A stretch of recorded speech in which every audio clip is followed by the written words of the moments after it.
Did you ever think you would make it? I feel I'm so close I could taste sweet victory. I know this life meant for me. Adam, what's your point? The future looks bright. My handshake is better than anything I ever saw. It's right here.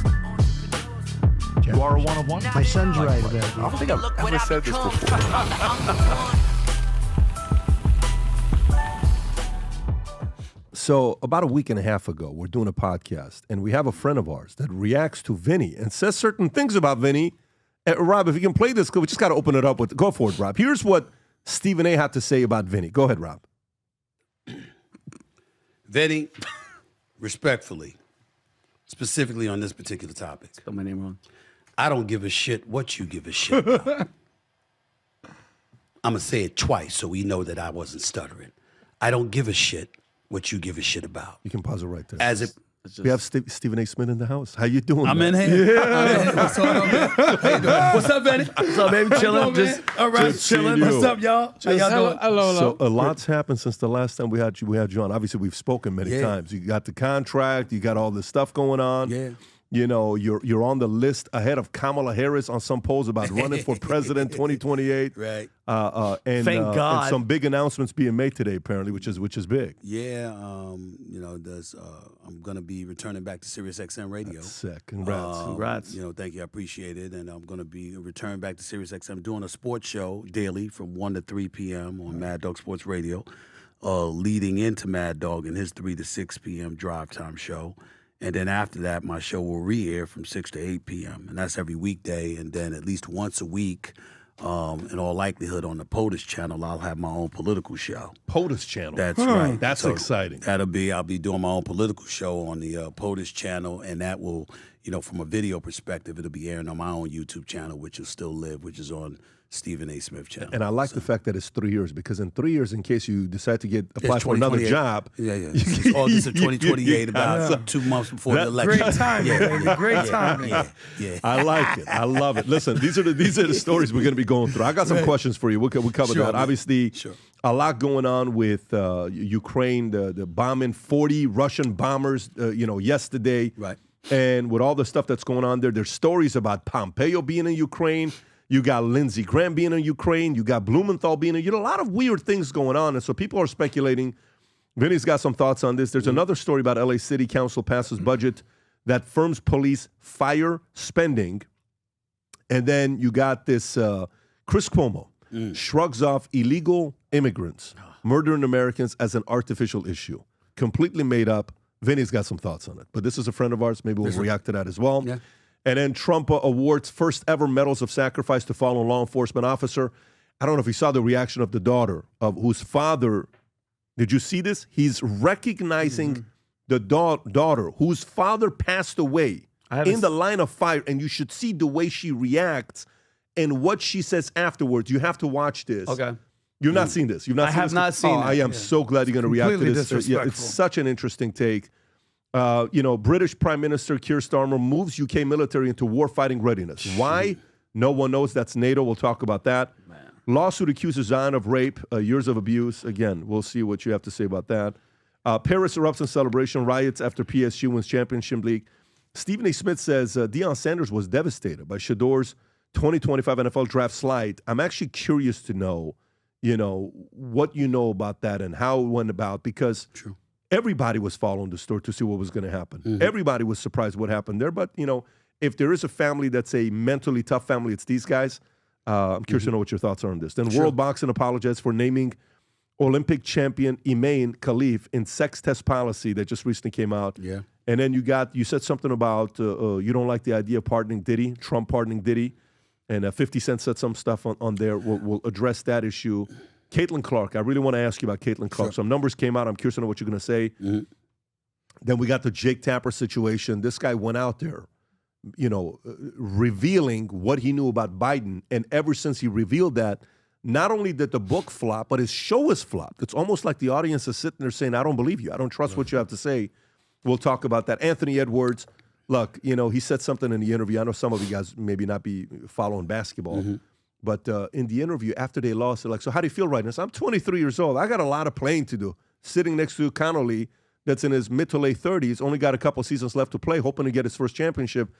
I wonder what if you have anything on how to market his view on Anthony. Is he going to be the next face of the league? We'll talk about that inside the NBA with the whole being the ending of it, Barkley, all of that. I'm just happy I know most of this. You know what I'm saying? Because he ain't like it's not like you prepped me for the subjects we was going to be tackling. Well, I got to be ready for this. You're a professional. you stay ready. So then I'll give you one that you know nothing about. Palantir. No, I'm not going to.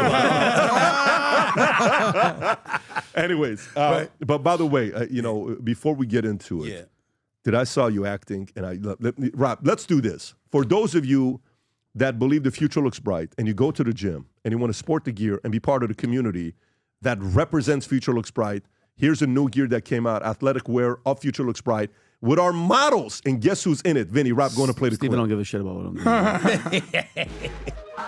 Those Okay, are Vinny. 85-pound dumbbells. Okay, Nati. A good camera work right That there. second one right there is what your kids should have kept the video. It's Natalia. Oh, well. Great personality on that girl. There she goes.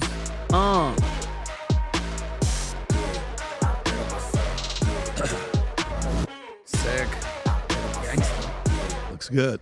Yeah, we remember her. Yeah. We remember her. All right, go to VTMers.com. Place the order, first 100. Brother You're could going be to get an I Love struggling from VT. amnesia and remember that.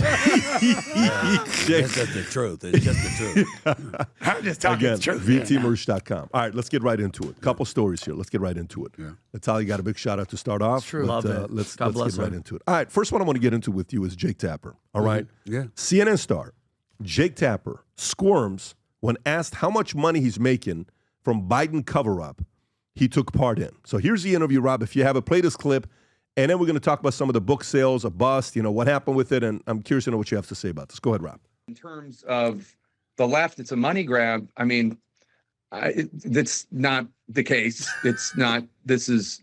I don't want to get into where my money comes from, but I'm. CNN is my main job, and that's where my main source of income by far. Very few people write books to make money. You write a book because you want to say something, you want to have a legacy, you want to uncover something, you have a message you want to get out there. I don't think people write books about Joe Biden to make money. We are gratified that people are buying this book. That's a good point. But I don't think. I mean, the idea that I would do this for money is it's silly and not true. All right, so you can pause that. Who's his publisher, Pat? For a guy like that, you get a multi-seven-figure deal. Jake Okay. Tapper doesn't get a small advance. He gets a big advance. Now, here's the numbers. When you look at what's going on, and when he says, I make most of my money from CNN, he does make good amount of money from CNN. But the book, they did pay him very well. CNN pays him, I think, $7 million a year is his 2024 contract. He's making roughly $7 million a year. So let's go through this on his book, how it did. Rob, what page do we have that on? Boom, boom, boom, boom, boom. That is page 13. Okay, let me go to page 13 to see how his book did. Okay, so here's some data on how the book did. Jake Tapper's book, Sales, a Bust. Rating dropped a decade low. Book original saying co-author with Axios reporter Alex Thompson sold 57,000 units in its first week, despite heavy promotion, a figure dwarfed by Bob Woodward's Fear, Trump in the White House, which sold 1.1 million copies in its first week, as reported by publisher Simon & Schuster. The article notes Tapper's attempt to exonerate the regime media and the Democratic Party for covering up former Biden's mental decline failed to resonate even with Democrats due to Tapper's lack of credibility. The lead with Jake Tapper on CNN saw a 25% viewership drop, averaging 525,000 total viewership from April 28th to May 25th. The lowest since 2015. That is 10 years ago. Capturing only 11% of cable news audience share compared to MSNBC's 21%. Fox's 68%.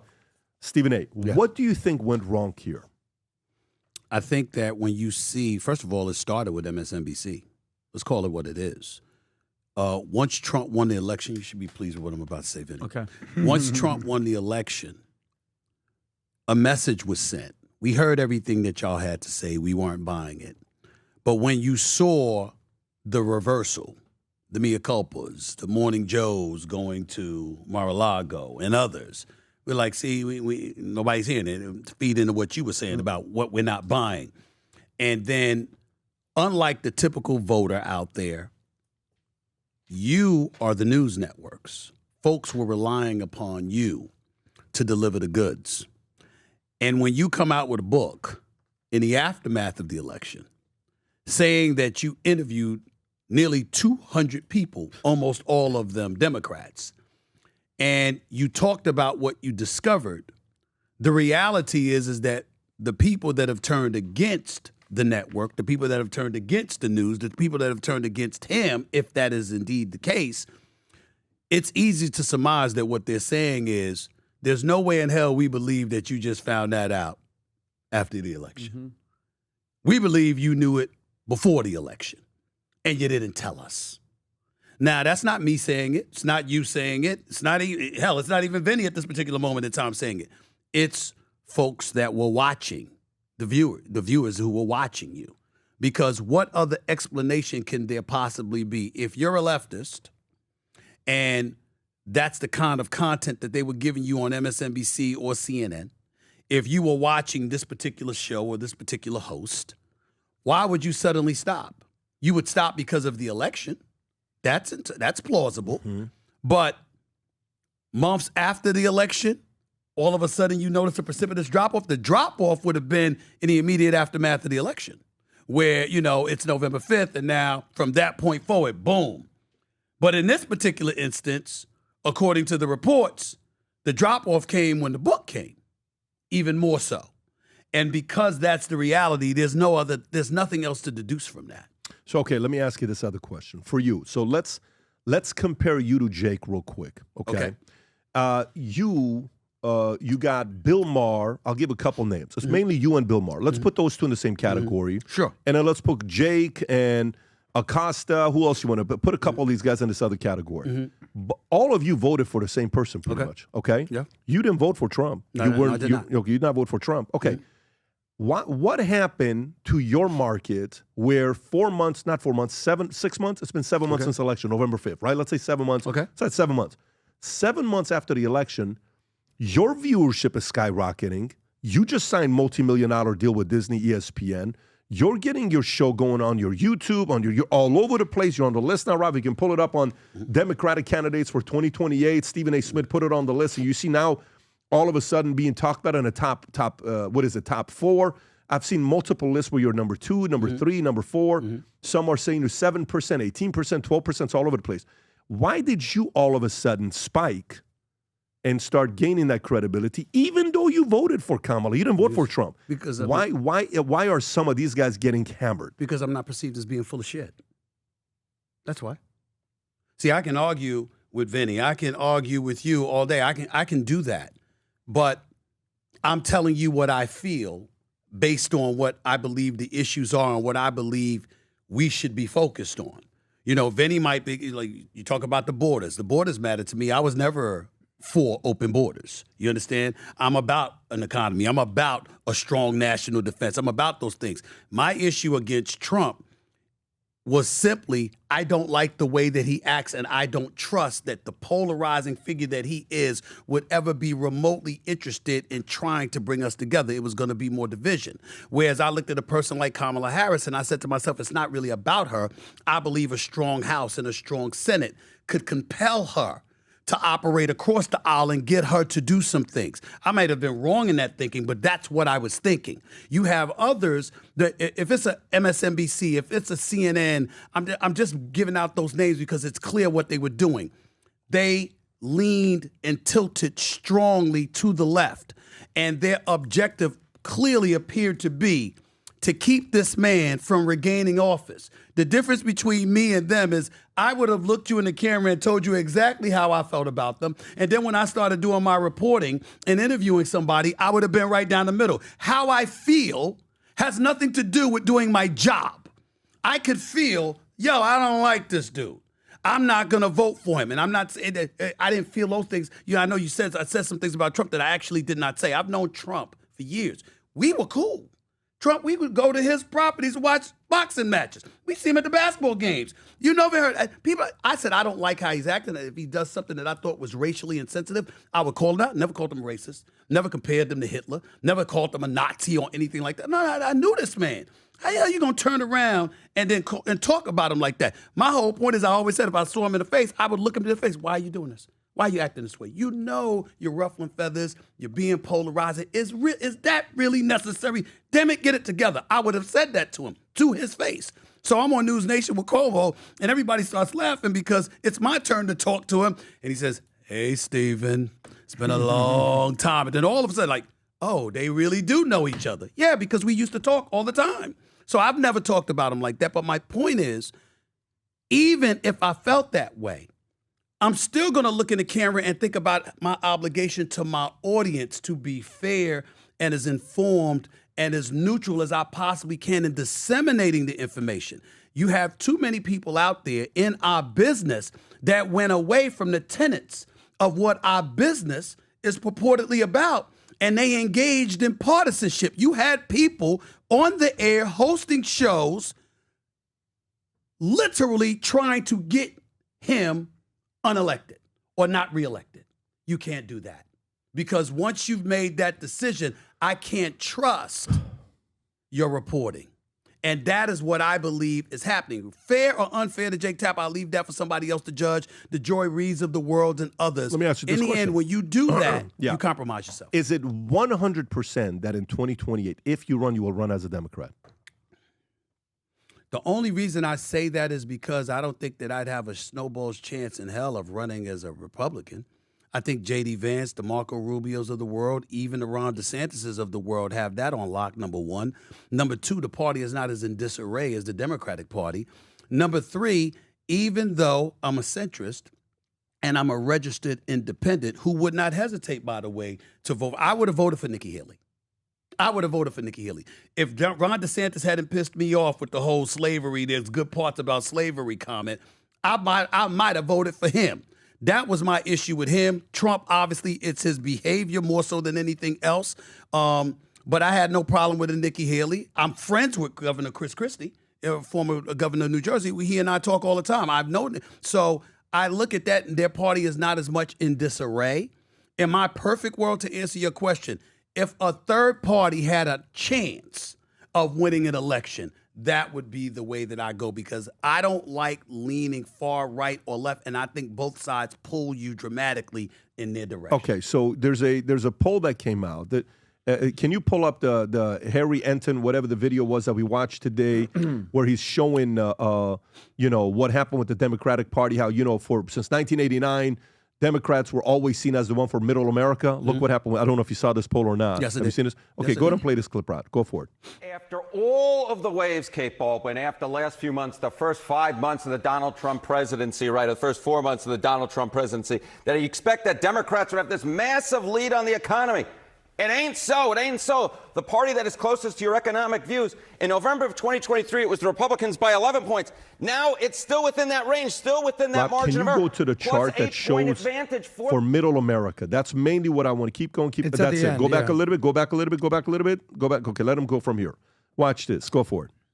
Key issue of the day, which is the party of the middle class, has been a huge advantage for Democrats. I have polling from NBC going all the way back since 1989, when Democrats had a 23-point advantage. 2016, a 17-point advantage. But by this decade, we already started seeing declines back in 2022, where you saw that Democrats led, but only by 4 points, well within the margin of error. And now in our latest CNN poll among registered voters, which is the party of the middle class, it is tied. This, I think, speaks to Democratic ills more than anything else. They have traditionally been the party of the middle class. No more. Donald Trump and the Republican Party have taken that mantle away, and now a key advantage for Democrats historically has gone adios amigos, and now there is no party that is the party of the middle class. Republicans have completely... Adam said it best. A billionaire has more support from the middle class than the other side. So here's my question for you, Stephen A. Yes, sir. So 2028, say you run. Mm-hmm.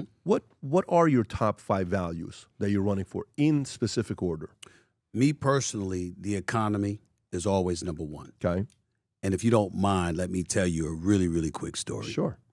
So I grew up poor in the streets of New York City, fellas. Queens, New York, stuff like that. And I've never been able to afford a home.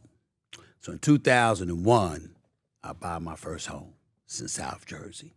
I'm not thinking about some of these issues. I'm just happy to get make a little paper, and I got a mortgage now and pay mortgage, and I could write off. I could write off my mortgage, write off my property, whatever, right? And This rap artist, I'm not going to say his name, was living in the neighborhood. He comes over to me, oh, damn, Stephen A, because I'm right for the Philip. I read you all the time, man. I just saw you on Comcast. I love you, dog. I love you, man. Keep it up, man. Keep it up. And I looked at him and went like this. Yeah, man, I appreciate it, but are you going to mow your grass? Because his grass was like, it was like a forest. I mean, it was 6 feet high. You bring it down the neighborhood. I never once thought about somebody bringing down a neighborhood. You literally remember that till today. I'll never forget it because I was looking at it like, I've never thought about it until I purchased a home. Once I purchased a home and they start talking about the neighborhood and property value and property tax, I'm like this, that's not good for us. What are you doing? I'm saying to you is that the lesson that I peel from that is the more you have, the more you value. And the more you value, the more you pay attention to what value others place on things. And it provides a scope of how you should look at things. And as a result of, that's right. So the ownership and all that stuff. Yep. And so as a result of that, the mentality is, think about the problems that we have throughout the streets of America and beyond. And if more had, more would be leery of messing it up. And as a result, folks would act better because they got something to lose. The real problem that we have in our society is we've got too many people with nothing to lose. Mm-hmm. And so that's how I view it. And that's why the economy would be number one. Okay, the economy would be number one.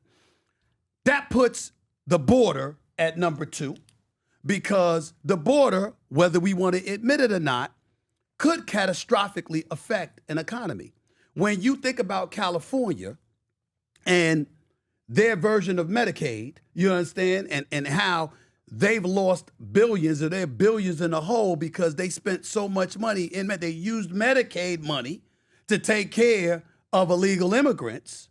Well, that's problematic because now you got problems in the state that you can't fix because you don't have the funds, because the funds that you did have, you utilized for people who weren't American citizens. So I'm like, wait a minute, that drastically affects the economy. Can't forget that. Of course, number 3 on my list is safety. Safety in the streets of America. Let me tell you something right now. I hate to say this, because as a black man, we don't want, the incarceration rate, the discrepancy that exists, we pay attention to that. We recognize issues like recidivism and stuff like that. We understand it all. But you think some of these GOP members or even Trump himself is bad, you don't want me in office. Let me tell you something. We're going to throw your ass in jail. Oh, you're going to be in jail. You ain't going to be committing crimes and getting out the same day.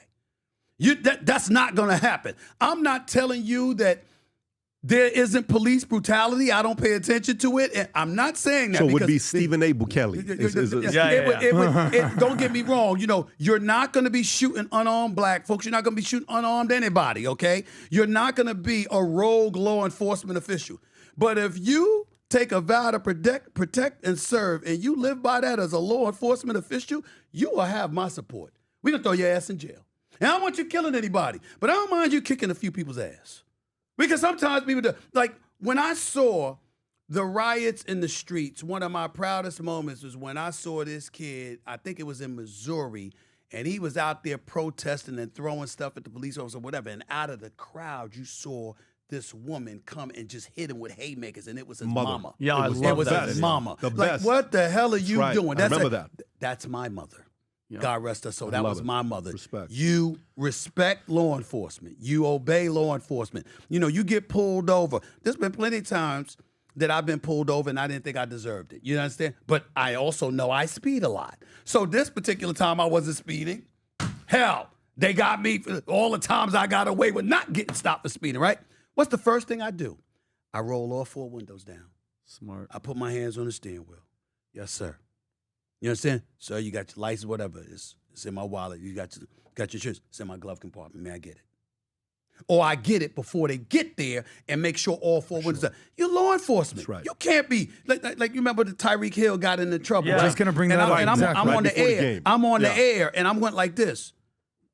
It was excessive what they did to him because of them noticing that he was no longer a threat. But I wanted to fast forward, or rather wanted to rewind, back to the initial process. The initial process was the police officer rolled up on you. You had your windows up. He specifically said to you, roll those windows down. And you made him wait. Oh, hell no. Inexcusable. And I'm thinking it's like this. Kids out there, black, Hispanic, white, otherwise, do not follow that advice. When the police roll up on you, if they pulled you over, obviously they need you to roll down your windows. Mm-hmm. They shouldn't even have to ask for that. They should roll up to the window and your window should be down. Now, if it's pouring raining or something like that, damn it, let you get under a bridge or something so you ain't soaking or whatever. But you don't do stuff like that. So those are the kind of things. We got the economy. We got immigration. We got safety in the streets. What's okay? 4 or 5? National security. Okay. You know what I'm saying? National security. I'm big on that. I like a strong military. I like peace through strength. I believe in that. Okay? And I would say I don't want to miss anything. So if I'm wrong about this, but foreign affairs matters because I'm not a nationalist. I'm more of a globalist. I'm a nationalist first. I don't mind America first. I don't like America only. I don't like us acting like we don't want to deal with anything from anywhere else. Like we're the only one with minerals. We're the only one with technology. We're the only one with anything. That's just not true. And so because of that, be expansive. Be as worldly as you possibly can be. Have more allies than enemies. Just so you know, none of these policies are policies of the left. I'm aware. 4 out of 5. I'm aware. But here's what you're missing. Here's what you're missing about me and what I keep saying about the Democratic Party. Yeah. The reason why I would never win, as you would say, because you always tell me I'll never win, because they won't let me. They would eat me alive, right? Yes. What I'm saying to you is, they're getting eaten alive. They're rotting before our very eyes. And what I would do, I would be on a mission to change the party. They won't let you. Okay, that's fine. But you want to know why? Let me tell you why. Sure. And by the way, remember this. Mm-hmm. For us, you and I, we will have conversations all the time, and it's a very open conversation where you can call out channels. All the time. It's respect, all pure the respect. Time. The conversation is open borders. Let me explain to you why, though. Here's right. why. Yeah. My concern is the left, look what they did to Bernie. Mm-hmm. Okay? Look what they did to so many candidates that were about to beat them, and they come in and they say, no, it's not your turn, it's my turn, right? Right. At least on the right, there is, if you come in and you compete and you go, they'll allow you to compete and get your market share, right? That's totally true. The left will do whatever they can. Glenn Greenwald comes out and says something about, he was on a podcast with Tucker, says something about Israel. The next day they're dropping videos about him, stuff that he's doing. My only concern is that. But even forget about that, because there's a part of it. I don't want to forget about that. No, I'm going to come back to that. But let me tell you what, even above that, above that for me is, if you give this message and only 30% of the Democratic Party resonates with this, right? You're not even going to get past a lot of these other guys. Because even when you watch right now Jasmine Crockett, right? Even when you watch right now AOC's position, even when you watch some of their positions on what they're doing, right? Even when you watch what Gavin Newsom. I think Newsom is also, you're more reasonable. You're reasonable. You're not even more reasonable. You're reasonable. To me, a person like you, if it comes to the Republican side and you run as a center right, not as a right, imagine like a Tulsi or a position like that, right? Kasich? Like Kasich, yeah. Okay. I think you would shine more than you could imagine. I think you would shine more than imagine. But I think you would have a shot at being it would be a different kind of a brand that we've not seen before. Well, it's not going to be something that we've seen before. Let me confess to you that I was really, really hoping you didn't go there, because I didn't want to answer this question because I know what I'm going to say. But I'm going to say it because you're my man. Here's the deal. None of those candidates are me. Now, I have no desire. I just told y'all I just signed with SiriusXM. I got ESPN. I make some good money. I'm living a good life. You got to take He's a rich man. The last time you were here, you didn't have that smile before. I'm living. Man, I've been well negotiating for a deserved. year. Though. Well deserved. You're living in the best city in the Well world, Miami. No, let's be honest. You're living in Miami now. The greatest ever in the game. Diverting away, I can't thank you enough. We talked about it. He's one of the people that I confided in a lot during my negotiations, just in terms of his business acumen, his temperament, his mentality towards, one step after another. There were very, very few people that I communicated with, and Patrick Bet-David was one of them. I cannot thank you enough from the bottom of my heart. I appreciate it. I will tell you, the life that I'm living is good, but when you talk about those candidates, getting back to that discussion, none of them are me. Bernie Sanders, God bless him. I understand who he is, but he's also a socialist, essentially. That'll never work in America. Never. Number one. Number 2, 3, and 4. They can talk all they want to. They don't have my voice. What I mean by that is I'm not talking about you being well known. I'm not talking about you campaigning. I'm talking about what you do every day as for a living. See, they gonna come to you when they're campaigning. I'm around, period. This is what I do. So when you talk about a radio, you talk about a voice on radio, well, I have that. You talk about a voice on television, well, I have that. You talk about your own podcast, well, I have that. You know, where am I going? So anytime you try to attack, you have to think about the rebuttal I'm going to throw in your direction. And I think that I have proven throughout my career, I can resemble a tsunami raining down upon your ass anytime I want to. And that's for sports figures. That's for people in social commentary. These are politicians. What a record to attack. We got a $37 trillion deficit in this country, okay? Y'all had nothing to do with that. I didn't, but you did. You talking about policies involving the border. I didn't have anything to do with that. You did.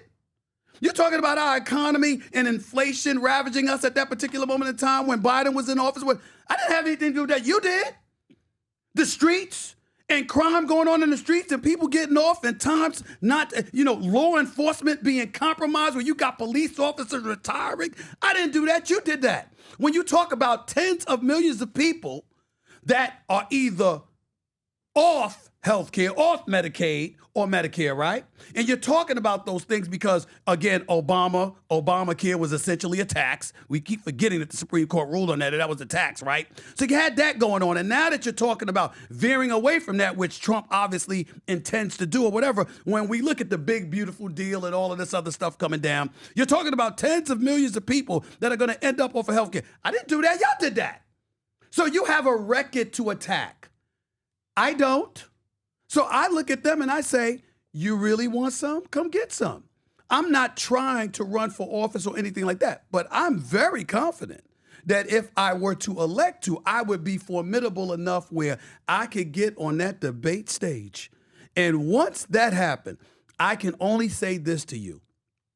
I can't imagine any moment in my life that I would have been more prepared for than I would for the debate stage for a presidential election. You might not see me for a couple of months. I would hunker down and I would master every issue imaginable, and I would be more ready than I have ever been in my life just for that moment. That would be the Super Bowl for me. That would be a Game 7 of an NBA Finals or a World Series. That would be everything. And I believe that if the American people saw me and I was going up against those folks, what are you going to say to defend your actions? And as media members, you got to be careful how you come. Because if you're CNN or MSNBC and you have a preferred candidate, who would notice it quicker than me? If you're on the right, same principle, who would notice it? These are the kind of things, because I know the industry. I know the executives in the industry. I know what they're thinking and how they're thinking. I know what maneuvers they'll practice. I kind of know this. So I'm like, I'm not into it like that because I'm living a pretty good life. But they keep getting on my damn nerves. Who knows what I might do? Yeah, I mean, I understand what you're saying. And, on stage, I think you'll shine. on eyeballs and already a status of followership. You're ahead of everybody on that side. All of those things are fine. But there's an element of values and principles that right now America is going more and more and more away from trusting the Democratic Party. Right. More and more away. That's trusting anybody on the Democratic Party. I don't, for example, think about it this way. Mm-hmm. You're famous for saying what? Weed, when you do that thing. Stay like off you the weed. are not for players smoking weed. How long have you been saying that? I'm not for players losing their money smoking weed. One of my best friends is Snoop Dogg. Nobody smokes more weed than him. Nobody. Yeah. Okay. I've never once asked him to stop smoking weed. No. Okay. So if right now we all start smoking weed right now, would you stay in this room? We all start smoking weed right now. That's a tough question because, first of all, we'd be laughing a lot harder. I don't mind a contact high every now and then. It doesn't bother me. It doesn't bother me. I wouldn't join you, but I wouldn't mind. And listen, we got a show to do. I got an obligation. I'm going to do it. Now, if it got too strong for me, I might step up and leave, but I might try to do it. Let me ask you a question. As long as I ain't doing it. How many days in a row could you do that? How many days in a row could you go with being around us with smoking weed? How many days? Let's just say your job every day. No, I wouldn't do that. How many days would you do it? 5? Maybe? 5 days. Maybe. Eventually going to be like, I don't know if I want this job. Okay. Right. So check this out. This is kind of where I'm going with this. You ever gone on vacation with a group of people and say 2 of them you've gone on vacation before. The other 2 you never have. Right. And the first day like, hey, what's up, John? Hey, Mary. Hey, what's up, Jack? Hey, what's up? It's your buddy. And then first day, it's kind of weird. Second day. I get where you're going. But let me tell you where I'm going with this. All of a sudden like, dude, I can't be around these guys for too long. We simply don't share common values. So, would you consider yourself a manipulator? No. Would you consider yourself a persuader? Yes. How long can you be around manipulators and realize I am not willing to manipulate to get what I want and you guys are? That is a very fair question. Here's my answer. Not long. But my point is, I'd eviscerate them. I want you out. See, you can't say that that's impossible when we've seen Trump pull off what was once deemed impossible. Sure. Yeah. We know his past, his proclivities, and the kind of stuff that would normally not get somebody elected. Right. A Gary Hart, didn't get elected. A John Edwards, for whatever reason, didn't get elected. Bill Clinton was in office but had to go through being impeached and all of this other stuff because of the blue dress and the stains and all of this. I mean, come on now. I mean, we've seen it, and we never dreamed in our wildest dreams that somebody like Trump could ever get into the White House. That's why you have so many. There's, I think it was, is it Anna Navarro that works for CNN, The View and CNN? What I remember most about her was her breaking out in extreme laughter at the thought that Trump could be president. Like, to me, you will never that will never erase from the minds of somebody who saw that, because you were a political pundit. So the mentality is, we may not know better, but you were supposed to. You were supposed to at least know enough to know that he could be a threat. And she missed that. That could happen to me. That could happen to anybody. But it did happen to her. And so I think that there are people that hold that against her. Not me, but I think there are people that hold it against her. I'm just simply saying, when you have a party that is acting the way that you say, that you've highlighted, that is the way that you've highlighted, it's not working for them. One big difference. You would be absolutely right if the polls gave an indication that it's something close. They're plummeting before our eyes. Yeah. The nation is telling you that what we've seen, that they're siding more with Vinny. They're saying that. And so if that's the state of the Democratic Party, I think they're in a world of trouble. And who knows who could break through for them. Okay, so here's the only difference. Sure. Here's the only difference. And then we can skip to the next topic to discuss other items. We've got a lot of things to cover here. Sure. The difference with Trump when he came out is, Americans wanted closed borders. Americans wanted, to make it safer. Americans wanted those strong values and principles to be taking place. Americans wanted that, right? And Republicans wanted that. Right. And the party's like, who is this guy? And they're like, holy shit, yeah, I'm with it. This makes sense. I want this guy, right? And then, hey, we're sending all the bad people, the rapists, and da-da-da-da-da-da. Okay, great. So then they're like, that's what we're looking for. Today, Sesame Street puts a tweet up for Pride Month, okay? I want to show you this. So this is Sesame Street. Their account has 1.8 million followers. Yes. Okay. On our street, everyone is welcome. Together, let's build a world where every person, da-da-da-da. Okay, great. This right here, this tweet, on an account with 1.8 million views, 1.8 million followers. Okay. How many likes do you think it got? You know, this is Twitter. This is X. How many retweets? I have no idea. Just take a wild guess. How many retweets and likes do you think this got? 25,000? 25,000 retweets? Yes. How many likes do you think? I was thinking likes. Okay, say 25,000. Can you show how many likes it got? Zoom in a little bit. Oh, my Lord. Exactly. Yeah, exactly. Stephen A., 24.4 million, Views. 65 retweets, 440,000 likes, 19,000 comments.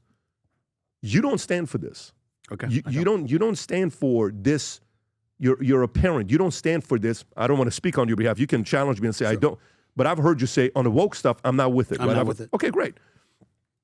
So imagine you're on the pulpit and you're saying we have to put a stop to, you know, the woke, and then they're going to be like, no, we don't want to put a stop to it. No, we don't want to put a stop. That's the difference. But there are differences. Like, for example, I was just recently talking to Megyn Kelly about this. I was talking to her about this recently. I'll say it to y'all. So, you're a member of the LGBTQ community, plus community. I'm all for civil rights, civil liberties. I don't think you should be bothered. I don't think you should be harassed. Live and let live. I'm for that. But I'm a black man. And one of the things that people miss is that black folks in America, we've had to accept coming out of the womb, whether it's right or not, this belief, you got to do twice as good to get half as much. You're not going to necessarily be liked by everybody, et cetera, et cetera. We were out for civil rights and civil liberties, not to be liked. The society that we live in today, where they went too far, was trying to enforce embracement, not acceptance. You see the difference? It's like, wait a minute, it's not enough for you to say, look, man, why are you holding them back? Live and let live. What you bothering them for? It wasn't enough. It got to a point where if you didn't speak up and speak out and be full throttle in your support for them and everything they wanted support for, you were anti. Nah, that's not true. But who said that message? Nobody on the left said it. Nobody on the right said it. You're not talking to people. Wait a minute. If you have a relationship with somebody, okay, it ain't for somebody else to approve or disapprove. Are they bothering you? Live and let live. Live your life. But when you come and you want to compete, you want to transition from a man to a woman, and you want to compete in women's sports, wait a minute. It ain't about being anti-you. It's about how fair is that to that young lady who was born a lady, who was born a woman, a female. How fair is that to her? To get in a boxing ring with her, to be 300 or 400th in the world as a man, as a swimmer, and then you transition to a woman and you win in a national championship. They don't agree with you. I'm just saying, they don't agree with me, No, but they remember, don't. But remember something. Everybody has their issue, and that's true. But how many issues are there that you care about? It's not just one. And again, I'm not saying that, listen, Trump won the election. He got 49.8% of the votes. Over 70 million people voted against him. Of course I'm going to have people that disapprove and play the numbers game. Can I say one thing? So for example, Rob, can you go on ChatGPT and type in the following thing? What are the top 5 most important issues for Democratic voter in 2025? What are the top 5 most important issues for a Democratic voter in 2025? Okay. I already know the answer. Well, let me just zoom in for you. So this is where I'm going with this. Yours doesn't match with them. Gun violence, economic inequality, and corporate inequality. power. It's different than economic where you're thinking about, because you're not thinking about economic equality like Bernie Sanders and AOC.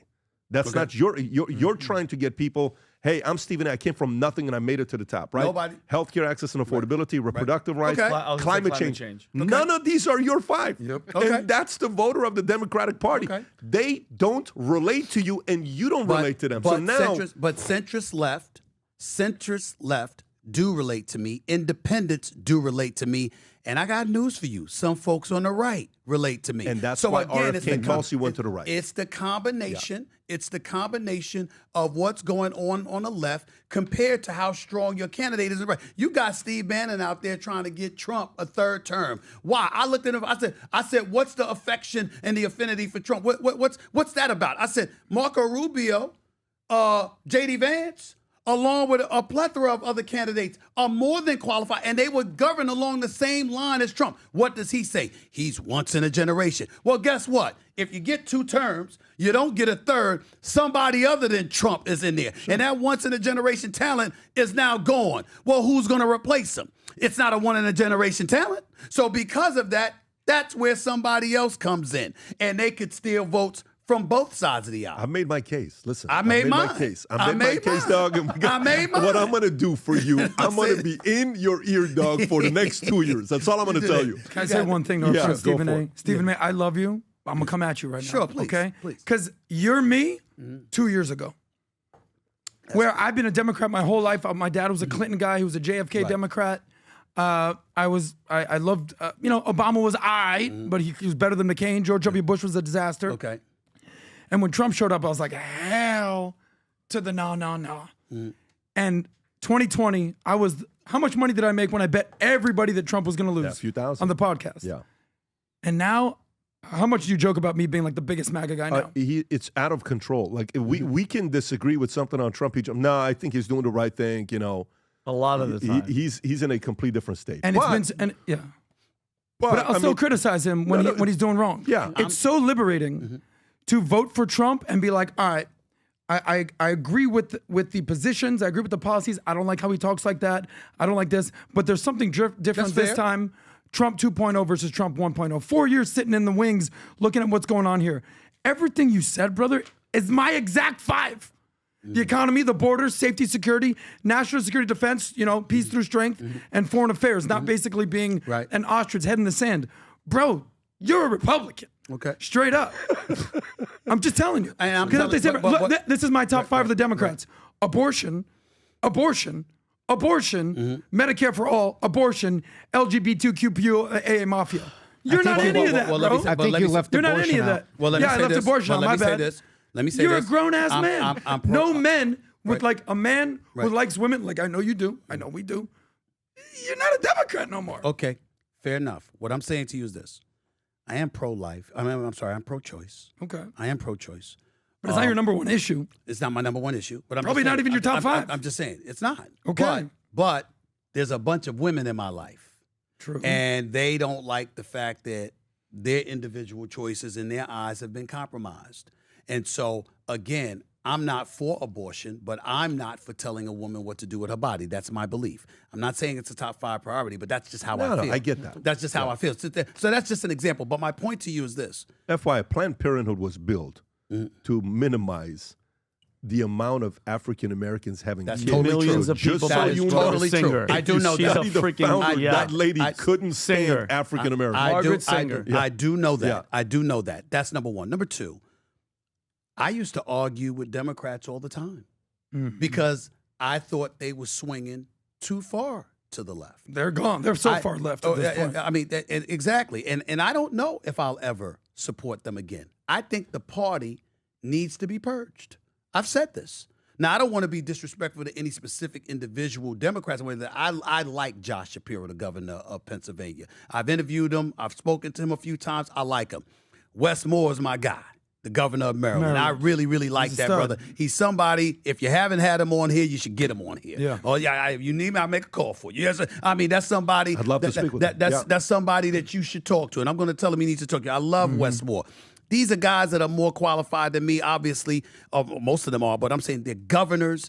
They're running a state. They know what they're doing. I had the pleasure of interviewing Andrew Cuomo. I'm one of those dudes that it always rubbed me the wrong way when he was thrown. And I know that he messed up with the nursing home stuff, but it always messed with me that these cases were thrown against him.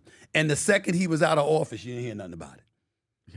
That really, really bothered me because I was like, so the objective was to get him out of office. Profile of the left. And like you pointed out, it's the profile of and the I'm Democratic saying to Party. you, Yeah. I'm a guy that believes those people That infrastructure that needs to be burnt down because they're hurting our country, because they're not letting and abiding by the wishes of the American people. They're telling you who they want and compelling folks on their side to pick their candidate. I'm saying all of that needs to change. So if that is going to lead me towards, okay, look at how you feel. You're leaning more right than left. I'm not going to oppose that because I'm not beyond voting for a Republican. I'm letting you know that. I'm not beyond. I didn't say, I might have disagreed with you on that one point you were making about me, but let me be very, very clear. There's a lot of stuff you've said, Vinny, I totally agree with. Totally agree with. I'm not going to sit there and act. I'm talking to this man half the time. This guy's always, I'm like, yeah, you got a point. You got a point. I am friends with Sean Hannity. Yeah. Sean Hannity and I have known each other for 23 years. We butt heads. But I'd be lying to you to say if I said I was more right than wrong. I mean, he's usually got the edge on me. This is what he does for a living. So I come with my emotions, and I come with my feelings, and I come with my semblance of facts. And then I'm dealing with a dude that's just a veteran that's been on Fox News for 25 years. Who else do I have on speed dial? Mark Levin. You interviewed a great one day. Mark Levin and I have known each other for 20 years. Now, they know what my politics are. They know that I'm a bit different than them. But my respect for their knowledge and their positions and why they have those positions are hard to dispute. So I'm not averse. I don't get. But let Sean Hannity try to show up on First Take. You're gonna run circles around that. Yes, because he doesn't know sports. He needs to stay the hell out of there. He's shooting air balls. He needs to stay the hell out of there. All he knows is Tebow. Stay on the sidelines. All he knows is Tebow. And I know. So Steve, I know. And by the way, I know we said it. It was one thing, and it wasn't about what I'm talking about. Yes. When you said I don't give a shit what you give a shit about. But you know what's You crazy? like saying that. I love it. I give a shit about you, and here's where I'm going. Sure. Somebody like you that would run for a president. That's the type of person, like, because all the stuff that you listed, that you were saying in the beginning, that's Trump circa 2016. Come in, the hell with everybody, want to make changes, do everything. The only concern is that same infrastructure, those same people that had like a Trump that, to me, it would be like what you would come in as. They would destroy you with what he's talking about. Because think about it. Anybody that comes in that tries to change the status quo, Stephen, they try to destroy them. Look what they did with Trump. Lawfare, Russia collusion, all that shit. Somebody like you that's going to try to come in with them, they're going to look at you and be like, they will find anything that they can and do everything. And I'm going to go there. Look at all the ones that actually try to make a change. JFK, Reagan, Trump. They don't like people like you. You go in there, and I know that you give a damn about this country. I know for a fact, Stephen A. Smith, you are an American. You love this place.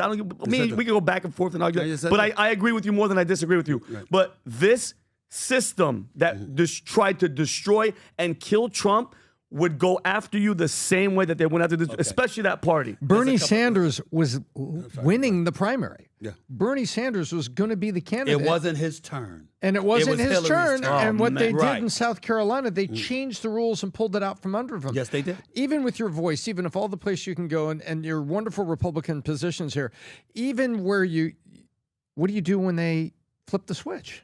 I don't understand your question. Like what they did to Bernie in South Carolina. Well, listen. If they decide, no, you're not our establishment. I don't know the answer to that question because I can't imagine that you're just gonna switch. You're gonna flip the switch and you're gonna get away with that with me. With the army of individuals that I have bringing us. When I talk about bringing a tsunami, I'm not talking about me, just myself. You know, you make a lot of connections and friends in this business. You know, the industry that I'm in, which is the fourth estate, which I've been a part of for 30 years. I'm talking about that kind of tsunami because you got to remember, it's all about public perception a lot of times. And you're going to have to deal with that reality because you're going to have a voice, but I'm going to have a louder voice and I'm going to come down upon you. To get to your point and what you were saying, you're absolutely right. I do love America. And I think that we got a lot of problems in this country. And I blame most of it on the politicians because I think they make a concerted effort to divide us. Of course. And I think that the friction that we have in our communities throughout this country amongst people and all of that stuff, if we all got together, you'd find that we have a lot more in common than we don't.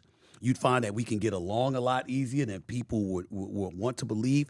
But because of policies that they put in place and how they go about the business of adroitly engaging in division to keep us all divided so they could have their cliques supporting them or somebody supporting the other side, it's really contributed to the deterioration of this country. And so when I look at it, I just say to myself, look, politics or no politics. I'm the kind of person that, like Sean Hannity holds me to this one. You promise me every week. You run it, you ever got in office, you're going to come on every week. I say every month. He said, you already being a politics. No, I said, every week is too much. Every month. I wouldn't run from anybody. And what I mean by that, Vinny, is this. If somebody like PBD is my guy, you think I'm not going to talk to him? Think I'm not going to ask him what he's thinking about something? Mm-hmm. You know, we got to get away from thinking that one side, in this binary system, that one side or the other has all the answers.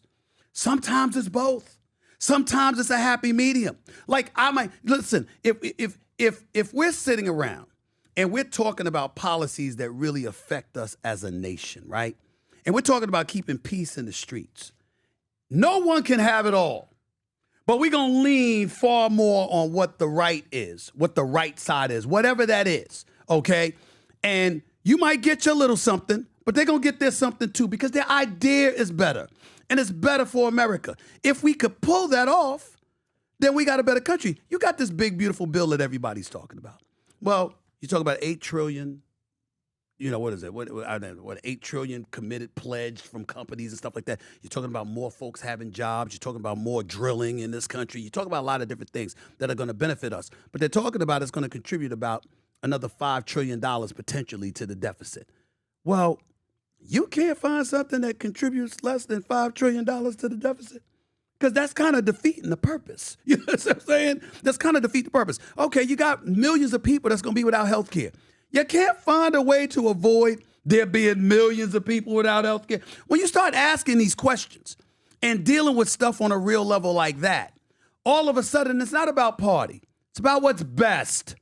We don't have people that's thinking about what's best because they're on Capitol Hill. And you got lobbyists in their face trying to get them to do their bidding, and people are capitulating to that because they've turned it into a career.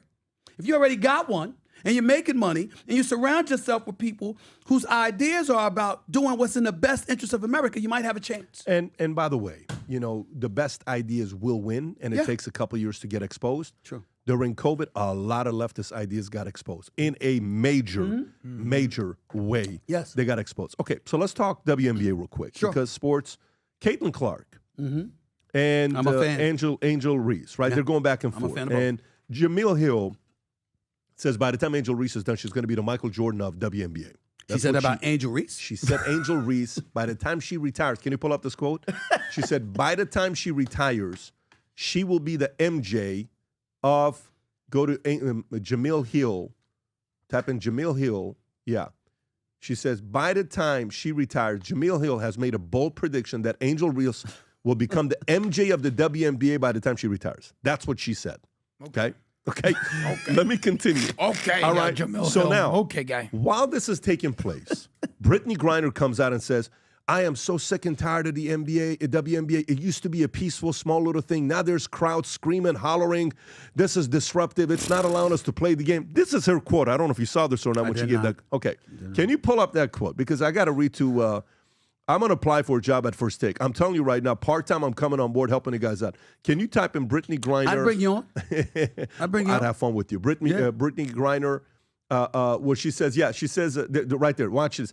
Every time we play her, there's this commotion, like this loud rumbling from the stands. Turns out it's people, thousands of them, just sitting there watching on purpose. It's very disruptive. She says WNBA games used to be a chill, quiet place. You could bring your laptop and relax, maybe even get a little work done. But now it's like there's large gatherings of people watching us from the stands. Some of them are yelling crazy shit about what they're seeing, putting unfair pressure on us to score like we're there for their entertainment. You are. The whole thing is toxic. I saw a guy with his daughter in the crowd, both of them yelling, couldn't hear what they were saying exactly, but it was either my performance or some light racism. But here's where I'm going with this. So the WNBA says they want to get paid more. They're saying this year they're going to make $1 billion. That's what they're saying, okay? For the first time ever. Now that Caitlin Clark is hurt for 2 weeks, did you see ticket prices? Insane. Let me read you the ticket prices. After Caitlin Clark's been hurt for 2 weeks, all right? So let's go through this. Caitlin Clark absence is having an immediate impact beyond the court. According to data shared by Yahoo Sports via TickPick, prices for 2 specific Indiana Fever away games against the Chicago Sky and the Washington Mystics dropped sharply after Clark was sidelined. Before the injury, the lowest ticket available for Fever's matchup in Chicago was $86. For the game in Washington, fans needed at least $41 to get in. After the news of Clark's absence, those get-in prices fell to $25 from $86 and $14 from $41. What the hell is going on with WNBA that they cannot handle all this attention that they're getting, as well as the hate and anger towards Caitlin Clark? First things first. Respectfully. Brittany Griner was in a Russian prison. You would think that somebody who is now free,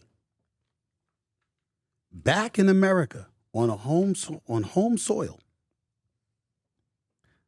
would not have too much to complain about. Especially something like this. Fans in every sport. She described the fans. Yeah. It doesn't matter what sport you are. It doesn't matter what sport you pick. That's how fans act in every arena. In every arena. So, and then when you, clearly she's not remembering who they let out to get her back. The on Merchant American of soil. Death. The Merchant of Death. An arms dealer that wanted to kill American citizens, according to the reports. That's who they let out. Mm-hmm. For her.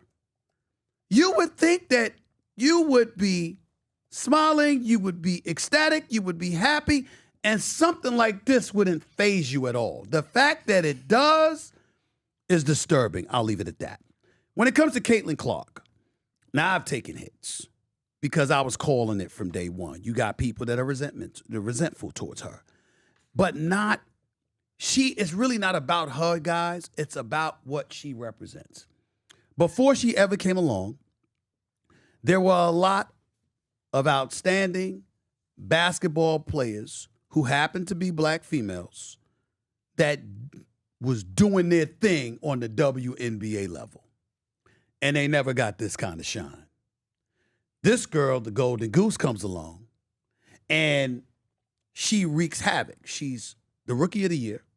She's 4th in the league in MVP voting. 4th in the league, her rookie year. Wow. Outstanding.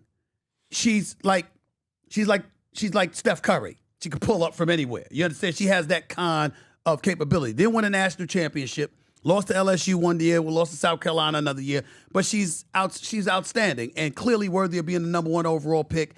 And what I was saying to everybody is ride the wave. Rising tide lifts all boats.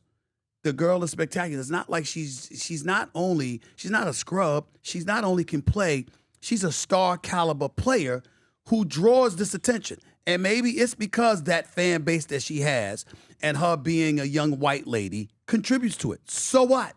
Benefit from it. And then you have a lot of folks that have come to the defense of numerous WNBA players because they were pointing out like this has been going on before long and people are not hating on her. It's not about hating on her. It's that you feel she is getting a level of attention that you deserved and you warranted long before she ever came along. It's understandable, but it happens. You think there weren't players that weren't jealous of Michael Jordan, that didn't resent Michael Jordan, okay? Ask the Detroit Pistons how they felt about Michael Jordan and how much they enjoyed beating him up before he ultimately captured the championship. Eventually, he got tired of getting his ass kicked. Like literally, they slammed him to the floor, invoking Jordan rules. Exactly. And he got tired of all that, got himself bulkier, bigger, etc. And all of these things happen. The point is, Magic and Bird, Jordan, Kobe came along, there was resentment. I mean, the list goes on and on. It happens. So to me, there's nothing wrong with the resentment that you may feel towards what she represents. It's actually good because it provokes a level of hostility, which elevates the competitive fervor, and y'all go out there and compete, and everybody gets paid. But unfortunately, you almost feel like you have some folks within the WNBA that wishes that would rather not be in a very fruitful position because of their resentment towards her. And they won't admit it, but I've been talking about it for months. I got to reply to this. Yeah. So I'm not just going to let you sit here and talk trash about my man, Brittany Griner. Straight Don't do up. that. Don't No, I'm just stop letting you know that, right man. now. Don't- Because my dude, Brittany, she's a young lady. let me defend her for a second, please. There's people in there making noises. They're yelling. They're booing. In her defense, she's never seen fans before. Stephen A. Smith, they've never been at the games. They've never had fans. Now she has crowds. And she's wondering. She was at Baylor before she came to the WNBA. You trying to tell me there wasn't fans at all Baylor? those Baylor Bear basketball games. I'm just saying that. Maybe. No. 15 years ago. Women's basketball? Oh, Okay. yeah. In college. Oh, yeah. College gets their love now. fans. Come on now. But not the WNBA. Not the WNBA. Well, it's growing. And the best thing that they've ever had in the WNBA is Caitlin Clark. From a box office perspective. And by the way, she ain't the first to do this. There's Diana Taurasi. There's Lisa Leslie. There's Diana Cheryl Taurasi is Swoops. phenomenal. Okay. All of them. Respect Cheryl to Swoops, them. all of them. All of them. But let's just call Candace a Parker, spade here. yeah. Sure. WNBA's trash. No, Straight I'm not up, going to say that. Okay, this is my opinion. Okay. This is my opinion. Okay. It's a zombie company. It loses money. Nobody's going to the game. Thank God they get Caitlin Clark. She's injured for 2 weeks. All of a sudden, attendance goes down. This is not going to work long term. You trust me. You'll see this long term. Ain't nobody going to WNBA games. Vinny, who won the championship last year? You don't even know. Liberty. Who's the yeah, you're a professional sports basketball. Come on. Tom, who's the leading player in the league right now, WNBA? You don't know. Sarah. PBD, how many teams are there in the WNBA? 60. I don't know. The point is nobody cares, and we're trying to make a story out of a story that don't exist. And I'm here to play the game. WNBA, Caitlin Clark, nobody cares. Nobody cares. If the WNBA makes $1 billion this year, you lose the argument. Okay. If the WNBA That's makes the biggest if ever. Okay. What is WNBA If my projected to grandma make this year? had a, she'd be my Here grandpa. we go. Listen, guy. It's projecting that this year WNBA is going to make $1 billion. Is that profit or revenue? It doesn't matter. You'll find a way to increase EBITDA, driven by surge in popularity, increased revenue from ticket sales, merchandise, and television deals, particularly due to the impact of the players like Caitlin Clark. The league's revenue is expected to grow significantly, with forecasts suggesting a global market value exceeding $1 billion. Okay. This is going in that direction. It's going where there's in the a right market It's been 25 years where they haven't made a penny. But So now all of a sudden you want to be like, maybe this year. Time out. It was growing before she arrived, and then it elevated to another level once she's arrived. We'll and she's see. not going anywhere anytime We'll soon. see. And, oh, by the way, remember this name. Okay. Juju Watkins Okay. out of USC. I've seen her. Spectacular. Freshman, great player. Spectacular. She tore She can ACL. ball. Tore ACL in the NCAA tournament last year. You know, she's special. And I'm just telling you, you're going to see the league continue Who to wins grow. this game? Ready? WNBA All-Star versus the best high school players, ABC Nike game. High school Ben versus WNBA player, best players. Here's my Who response. wins? Here's my response to that. I think it would be the high school, but I would say this to you. Because you're right. Don't underestimate women and the growing support they're providing to the WNBA. Remember, anything successful, you usually have the women behind it supporting the Don't product. underestimate the NBA subsidizing. The NBA and the NFL Yes. went to another level once they appealed more to women. What if the women decide we gonna focus and lock in on the WNBA? No, the NFL started growing once they implemented what's called cheerleaders. And people were like, oh, okay, we'll go to the game. Look at them. Look at them Dallas Cowboys cheerleaders. Come on, bro. You lost What? credibility with your How did I lose Honestly, credibility? at this point, like, stop the podcast, Brent. Rob, let's just finish it up ridiculous. and go to. I'm losing credibility. That's not WNBA true. hasn't made one penny, but I'm losing Let credibility. me put it. Okay. I'll tell you one thing. Okay. Tom. You're Let Using me tell you- credibility Zombie because of company. a bizarre Let me- statement about the NFL. Let me tell you what I like. Let me tell you what I like. You know what I like? Here's what I like. I don't care what's going on. I want to see animosity in sports. Yes. I don't care bother me. what's going on. I love the fact that right now, who's the guy in the heavyweight UFC that's pushing the buttons of John Jones saying, I'm officially the Tom super heavyweight Aspinall? Aspinall. He's saying, I'm officially guy's the a super beast. because John Jones has retired. But John Jones is the man. has retired. John Jones has retired, right? I love animosity. The best fights were Cormier against John Jones. The best fights was Khabib against, Conor. Conor. You know, you want that, you know, Mayweather used to fight what weekend? Cinco de Mayo. That was his way. Like, I'm going to take your ass out. So to me, I don't know. I just love the fact that there's animosity. You know what game I'm going to see the stat line on? You know what game? The next time Fever plays whatever team she plays now? No, only Reese. Yeah. Only Reese. Because animosity changes the game. My opinion, how she became. LeBron destroyed the game because animosity left the NBA. And by the way, look how interesting the NBA product is right now. Who the hell is in the finals? Indiana versus OKC. Indiana versus OKC. Are you freaking kidding me? Like, there is no main names that we were, you know, the LeBrons or the Giannis's or, you know, all of these guys. For the short term, it may be problematic because both are in a small market. Even though Shai Gilgeous-Alexander is the league MVP and he is special, and their defense like a bunch of piranhas. I mean, cares about the champ? But honestly, let me ask you a question. Indiana's better, but I will tell you, the league for the long term is not upset about this because remember, you're looking for new stars. For sure. And the Ant-Man, the Shai Gilgeous-Alexander, you know, you're looking at a Tyrese Halliburton. You saw a Brunson. You're seeing some of these other guys on the come up wondering what they're going to bring to the table. You want some of that young blood infused. You want to tell me what I like about Halliburton? He creates animosity. Yes. There's something about him. He's not an exciting player. We thought Trae Young was going to do more of that, but he hasn't been in a position to do it. I bought 70 of his rookies. Tyrese Halliburton is. Yeah. Well, I mean, look, we'll see what's going to happen. NBA. Thibodeau got fired today. Yes, he did. Brunson's getting interviewed, and he says, so you think your coach is the right coach? Excuse me, what question are you asking? Are you asking if that's our coach? Yes, of course that's our coach. What a dumb, and then walks out, right? Next day, 2 days later, the guy gets fired. Good decision or bad decision by the Knicks? I don't like the decision. I don't like the decision because I think it has scapegoat written all over it. I've been critical of Tom Thibodeau in the past because I think Kenny Smith, TNT, came up with the line of the playoffs when he said Tom Thibodeau wouldn't want to play 9 dudes on a baseball field. And that was a great line because it's the total truth. But the man has gotten them to the playoffs the last 4 years. They've advanced every single time. They got better than they were the year before. And they were within 2 games of a berth to the NBA Finals. And the reason why they didn't get there is because they just weren't good enough. I know they blew game 1. Which was a devastating loss. Devastating. You have 17 with over 6 minutes left, 14 with 2 minutes and 50 seconds left, 9 minutes with just 52 seconds left, and you blew that damn game. That was horrible, no doubt about it. But the Indiana Pacers were a better team. They're better coach. Rick Carlisle's a better coach. He's gone 11 deep throughout the year. He had 11 guys play 15 minutes or more this regular season. Rick Carlisle. 11 guys play 15 minutes or more this season. During the regular season. How do you even do that? Because, again, he was building the team for the postseason.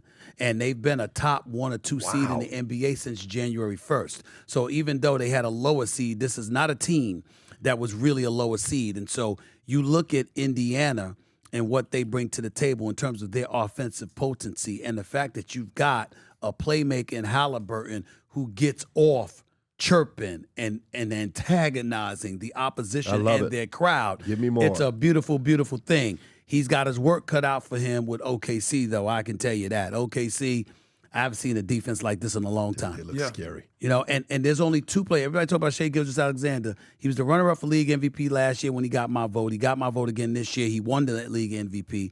Did you know that his backcourt partner, Jalen Williams, only him and Evan Mobley of the Cleveland Cavaliers are the only 2 players in the entire NBA who was voted on one of the All-NBA teams and one of the All-NBA defensive teams. Get out of here. Only those 2 Good players. for those guys. Only those 2 players. Wow. Only 2 in the entire league. Wow.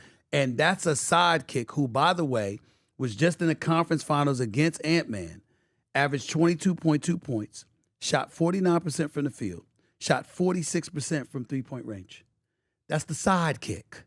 If that brother shows up and plays this way against Indiana, 2 questions. This ain't gonna be much of a 2 series. questions for you. 2 questions for you. If Shai Gilgeous-Alexander brings a championship to OKC, which looks like 70% chance it's gonna happen, right? Yes. It's better than 70%. I'm with it, but I'm just saying that this is gonna happen, right? How does this hurt the legacy of Harden, Durant, and Westbrook? It makes Shai Gilgeous-Alexander clearly the greatest player in the history of the franchise. That's insane to Clearly say the greatest that. player in the history of the franchise. Oh, my because God. Listen, Harden, it doesn't affect at all because Harden was a reserve playing behind Number Russell 3. Westbrook. That's right. It was 15 points a game. And he was young at the time, and then they moved him to Houston and gave him and then he crushed it as a scorer. And then he crushed it as a scorer.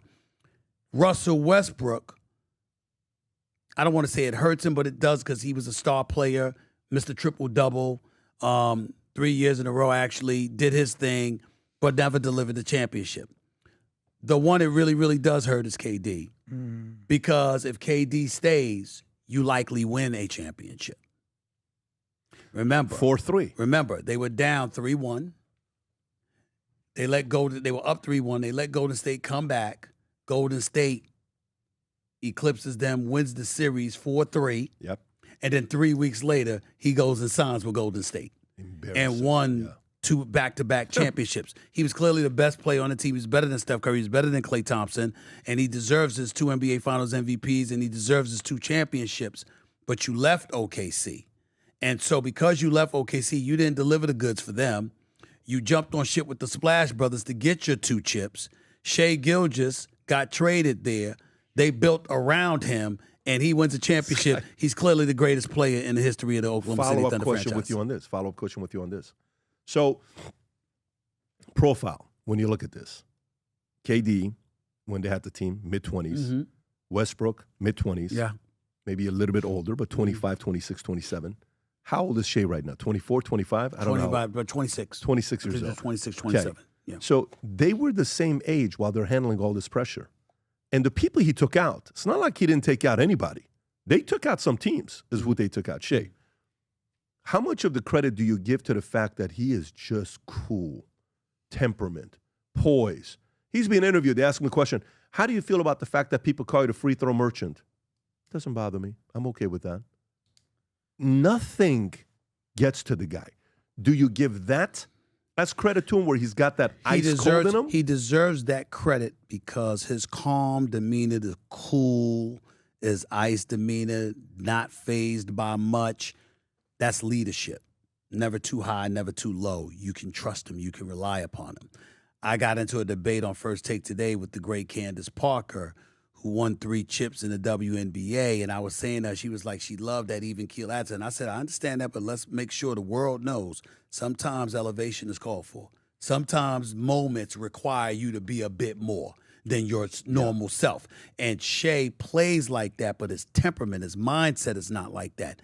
He's always cool. And even when they've had, they've been compromised. I remember when he lost in Denver, and I think it was either game 4 or 6, and he walked off the court laughing because he was looking at the crowd and it was like he was saying, y'all do know y'all got to play us again, right? And then they getting blown out in Minnesota. I had to cover the Western Conference Finals, so I'm there in person, and I'm on courtside a few feet away from them, and they're losing by 43. And he's just sitting there talking to his teammates. Okay, here's what we did wrong. We ain't going to do this again next game. It's going to be all right. Just be cool. And then he comes out there and he drops 40. The very next game, he dropped 40. So 40, 10, and 9 to be exact. So you just look at him and you just say to yourself, the pieces that they have around him helps. When I know that I'm working with an elite team that can shut you down at any moment, and we go 9, 10, 11 deep, I'm not worried about much. So even though his personality is his personality, it also helps that he can afford to be that way because they're all about stopping you. They want to guard you from the moment they get off the team bus. I think they're the best team in the league this year. I think they have the highest point differential of all time, literally of all time. But I'll tell you this, 2012 OKC plays 2025 OKC, I'm taking 2012. KD, Russ, Harden, Serge Ibaka, that whole unit, I think they're running laps around this team. And I'll say one more thing. Okay. The reason that we're not talking about OKC being one of the greatest teams of all time is because they ran into a buzzsaw called the Big Three, the Heatles, in 2012 with LeBron, D-Wade, and Bosh, and Shane Battier and company, and Mike Miller and all these guys. Okay. Well, who wins that game? 2012 Miami Heat versus Indiana Pacers 2025. That's a 4-0 sweep. You're probably right, but here's what I would tell you. It's a couple of things to consider. Number one, KD's the difference because he's an offensive machine. and at 6'11" with a J, a three-point shot, and an ability to put it on the ball, that's unguardable. You understand? So Ant-Man's 6'5", 6'6". You're Lou Dort. You're literally a linebacker playing basketball. You can't move him. He's that strong, and he's physical, right? Well, that's not going to really work against LeBron James. No. That's not going to work against KD because he's just too tall.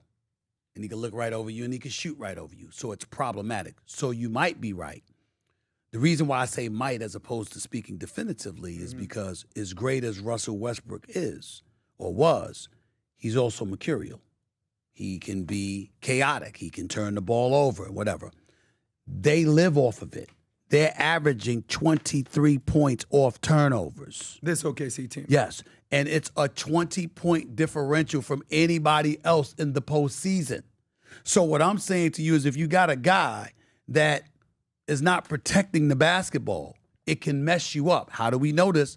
Kevin Durant left. That's true. Can I give one more piece of information? Last topic on this, and then I want to go back to some issues because I got to ask him about 50 and a couple other things. Anthony Edwards. Yeah. We're told is the Michael Jordan of the NBA. I changed my mind. Really? Talent-wise, he is. When I saw him resign himself to the circumstances in Game 5, I'm sorry, it changed my mind because it reminded me of Michael Jordan. I remember when Pat Riley with the Knicks would take a 250-pound forward named Anthony Mason, and he'd put him on Michael Jordan. Michael Jordan knew that dribbling the ball out front, top of the key, that kind of area and stuff like that, made it easier for him to be guarded because he ain't playing with his back to the basket out that far away from the basket. So you can guard him and you can anticipate what direction he's going in, et cetera, and it wasn't that much on you. So what he had to do was get stronger, play with his back to the basket, and kill you with his mid-range game. And that's what he did. How would I know this? Because he told me. He told me that years ago. And when he was telling me that, he was marveling at the greatness of Kobe Bryant. Because he looked at Kobe, and Kobe, he never had to tell Kobe that. Kobe watched his tapes and figured it out. That was the student that Kobe was. I see a phenomenal talent who has the potential to be the face of the league if he really, really wants it, an Ant-Man. What I didn't see was that. I didn't see a guy that said, this is what they're doing to me. Let me figure this out. Let me come at it this way. Let me try it this way. I didn't see a coach in Finch who made the necessary adjustments. I didn't see guys surrounding him that could put the ball on the floor after getting chased off the three-point line and pulling up and scoring off the pull-ups. You know the Minnesota Timberwolves were a postseason low of anybody, 32% from the field in pull-ups. The minute you chase them off the three-point line and you force them to pull up off the dribble, they don't make Nas Reed, Jaden McDaniels, Mike Conley Jr., people like that. They're set shooters. Yeah. They're not shooters off the dribble. Oklahoma City knew that. So Oklahoma City got up an Ant. Everywhere Ant went, it's like Vinny's sitting up there and Ant running down the court. He going to the rim. You know what I'm saying? You're just touching him, everywhere you go, just pushing him, making sure he was felt. And it demoralized him. And I saw it. And that's why I say not Let yet. me tell you what's scary Not right yet. now. This is what's scary right now. Story comes out that Michael Jordan wants to go be a commentator for the NBA. Yes, sir. NBC. And reportedly, it's going to be around $40 million annual deal. Makes him the highest paid guy, et cetera, et cetera. Tom Brady, 37.5. A part of me as a fan sits here and says, dude, Michael? They must be doing this because the NBA desperately needs his help because it's lost viewership. Heck, people may watch the game to just hear his commentary and not even pay attention to the game, right? But if you would have told me 10 years ago, 5 years ago, Michael's going to come back and do commentating, I would say, Stephen A., I don't know if I can see that happening. Tell me your thoughts on Couple this. of things. Number one, don't believe everything you read. NBA Countdown, ESPN, our ratings are up. Not down. Our ratings are up, okay? From a year ago, from 2 years ago. That's number one. Number two, linear television is one component. More eyeballs are transitioning to digital. And what people don't realize is just like you're doing this, like you're not on linear television. You guys have over 6 million followers. They're watching you. It's just not on linear. So when you see people, they're not watching. It's just like with me, when people, I guess I'm a rarity because, First Takes ratings have, been what it is and stuff like that. But I've got over 1 million subscribers on YouTube inside of 2 years. I watch you more than I watch the game. Yeah, I appreciate it. But what I'm saying to you is that they're watching me on digital. They're watching First Take on digital. I personally register myself over 2.3 billion views annually between First Take, between my podcast, between NBA Countdown stuff, because it's not just linear. So just because they say that the numbers are down on linear television, there's a reason why Amazon has now replaced TNT. There's a reason for that. Now, when you think about Michael Jordan, that's NBC. That's the long-standing relationship. Amar Rashad used to be over there. Okay. NBC had the contract, and you had one executive that had a very close relationship with Michael Jordan that convinced him to do it. Because for network television, that's a drop in the bucket for them to get Michael Jordan. Nothing. Let me tell you something about Michael Jordan. He's going to be brutally honest. Oh, I can show you that. He's not going to be somebody that's going to be passive about, not the Michael Jordan I know. The Michael Jordan I know, when talking basketball, he is as candid as it gets. He ain't trying to hurt nobody's feelings. He ain't trying to be insulting, but he's going to tell you what's going on. Just like I just described something with Ant-Man, that's something he'll tell you. He's talking about the game of basketball. I don't think he's going to be passive at all. I really, really don't. And I'm actually proud of him for doing it because, with the Jordan brand and him being worth over $2 billion, so he don't need this. So his mentality, please, and wasting my time with that because he never wants to be interviewed and all this other stuff. And I said, come on, man. Let me tell you something. Stop acting like you have nothing to say about basketball now that you're retired. You talk about it all the damn time. I'm literally talking about getting a call. What the hell did I just hear you say?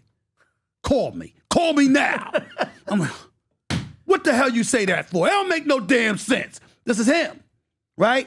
Now, he wasn't as eloquent. Like Kobe. Kobe was a little bit different. Motherfucker, I know I didn't just hear you say that shit. Don't even think about getting the fuck off the air and thinking that you're going to go someplace else because you got another one of your damn 12 jobs. Pick up the goddamn phone and call me now. That's Kobe. That was Kobe. Wow. That was Kobe. Mike's not quite like that. But he's candid. And I don't think that he's going to be shy about saying what he sees at all. A matter of fact, if he is, he's going to have to deal with me because I'm going to be in his ear telling him, we getting shy now. Oh, that's what we doing. That's what we doing. That ain't the one. That ain't the MJ I know. What you doing? Mm-hmm. Let's go. What are the chances you excited he actually about does it? this? Are you excited about this? Are you sincerely do you sit there and say, I'm excited for Michael coming back to commentating? Well, you have to remember where my fandom really grew up, right? I mean, I remember the national championship game between Larry Bird and Magic Johnson, and I was looking forward to both of them coming to the NBA. And it turns out Magic went to my beloved Lakers, and they suddenly took off, And you have to remember what stopped us. The move. The highlight move in the finals that Michael dropped on my beloved Lakers that I looked at with respect, my jaw hanging out. Game two. Yeah. Spectacular. And I'm spectacular move. I remember my dad, my brother, and I said, you know what? Next man up. There it is. It's not Boston. It's not us. This guy. Here we go. And remember, that move came after they had lost game one. When Magic Sam and Perkins hit the shot? Sam Perkins hit the shot. Magic and Divock and those boys rolled into the United Center. Won game one. So Chicago couldn't afford to fall down 0-2. That was the game he did that move. And then they won 4 straight. Do you actually see him actually commentating? Do you see him following through with this and actually getting on air doing this? He's committed to doing it. He's gonna It's do it. happening. Oh, it's happening. So what season? It's happening. This next season. You're saying MJ is coming back to fall. the NBA In the fall. to So NBC I love- commentating. In the fall. The return of Here MJ. to save the NBA. Stephen A. Wow. The viewership on TV, when you compare sport to sport to sport, TV, digital. Okay. Because they all say the same argument. NBA comparing to NFL. No, it doesn't compare to NFL is NFL. up, NBA is down. LeBron hurt the league. My opinion. I'm going to say my opinion. I watched Caitlin Clark get her ass handed to her, gets up within a second. If, God forbid, you whisper something to LeBron, 20 feet is sliding all the way to the other side, and we have to say, I would never, ever see Michael or Kobe ever do that. My opinion. I hope we see a level of toughness with the game coming back, and I hope he calls everybody out. Well, I hope he calls everybody out. You're saying LeBron may have hurt the league. Fine. I can side with that, but not for the reasons you're articulating. The reason why is when he joined Miami. You had everybody trying to join with one another instead of competing against one another. That's the real reason. You understand? CP3 went to Houston. Before that, he was trying to get to L.A. Remember that? And David Stern nixed that deal as the de facto owner for the Pelicans at the time, okay? You had, Hoop City, and you had Blake Griffin and DeAndre Jordan and CP3 with the Clippers. You had LeBron and you had KD, one-upping them by joining the Splash Brothers and going to Golden State. You had Kawhi Leonard blackmailing the Los Angeles Lakers the Clippers by saying, get Paul George or I'll go to the Lakers. You saw all of this. And so that's one of the other reasons why we should be excited about what we're seeing from Oklahoma City and Indiana, because they're showing you don't have to, have a collaboration of stars descending upon one locale in order to win championships. The fact that there's been an absence of success in that regard, now you're looking at the new model where, guess what? Get a couple of stars, build with them, have supplementary parts around them that can ball and can bring stuff to the table, have leadership that's about team. You see Shai Gilgeous-Alexander doing an interview. You see his teammates surrounding him. You see Tyrese Halliburton, doing an interview. You see teammates showering him with water or, messing with him and stuff like that. You see camaraderie. Yeah. You see team as opposed to a star standing head and shoulders and distant above everybody else. That's what you're seeing right now. Yeah, and I like it. I like seeing it. Yeah. I don't mind seeing it. Okay, let's transition to some stories about Ukraine. So, story comes out that Ukraine bombs 40 or 41 bombers of Russia. The video has been all over the place. People have seen it. Absolute insanity. Yeah. And more of a story comes out saying Ukraine has cards, and they are long-term cards, says Senator, after meeting with Zelensky. Now, Rob, if you got this clip here, I think this is Blumenthal, if I'm not mistaken. Everybody's wondering what happened. We thought there was going to be a peace deal. We thought there was going to be the mineral deal that just got done. What are we doing going back to attacking these guys? Here's Blumenthal, Senator Blumenthal from Connecticut. Go ahead, Rob. Always uplifting and inspiring to spend time with Volodymyr Zelensky, my 7th trip to Ukraine, most of them with Senator Graham. But I've met with him on numerous other occasions. And sadly, one of my main takeaways was that peace, even a ceasefire, are nowhere in sight.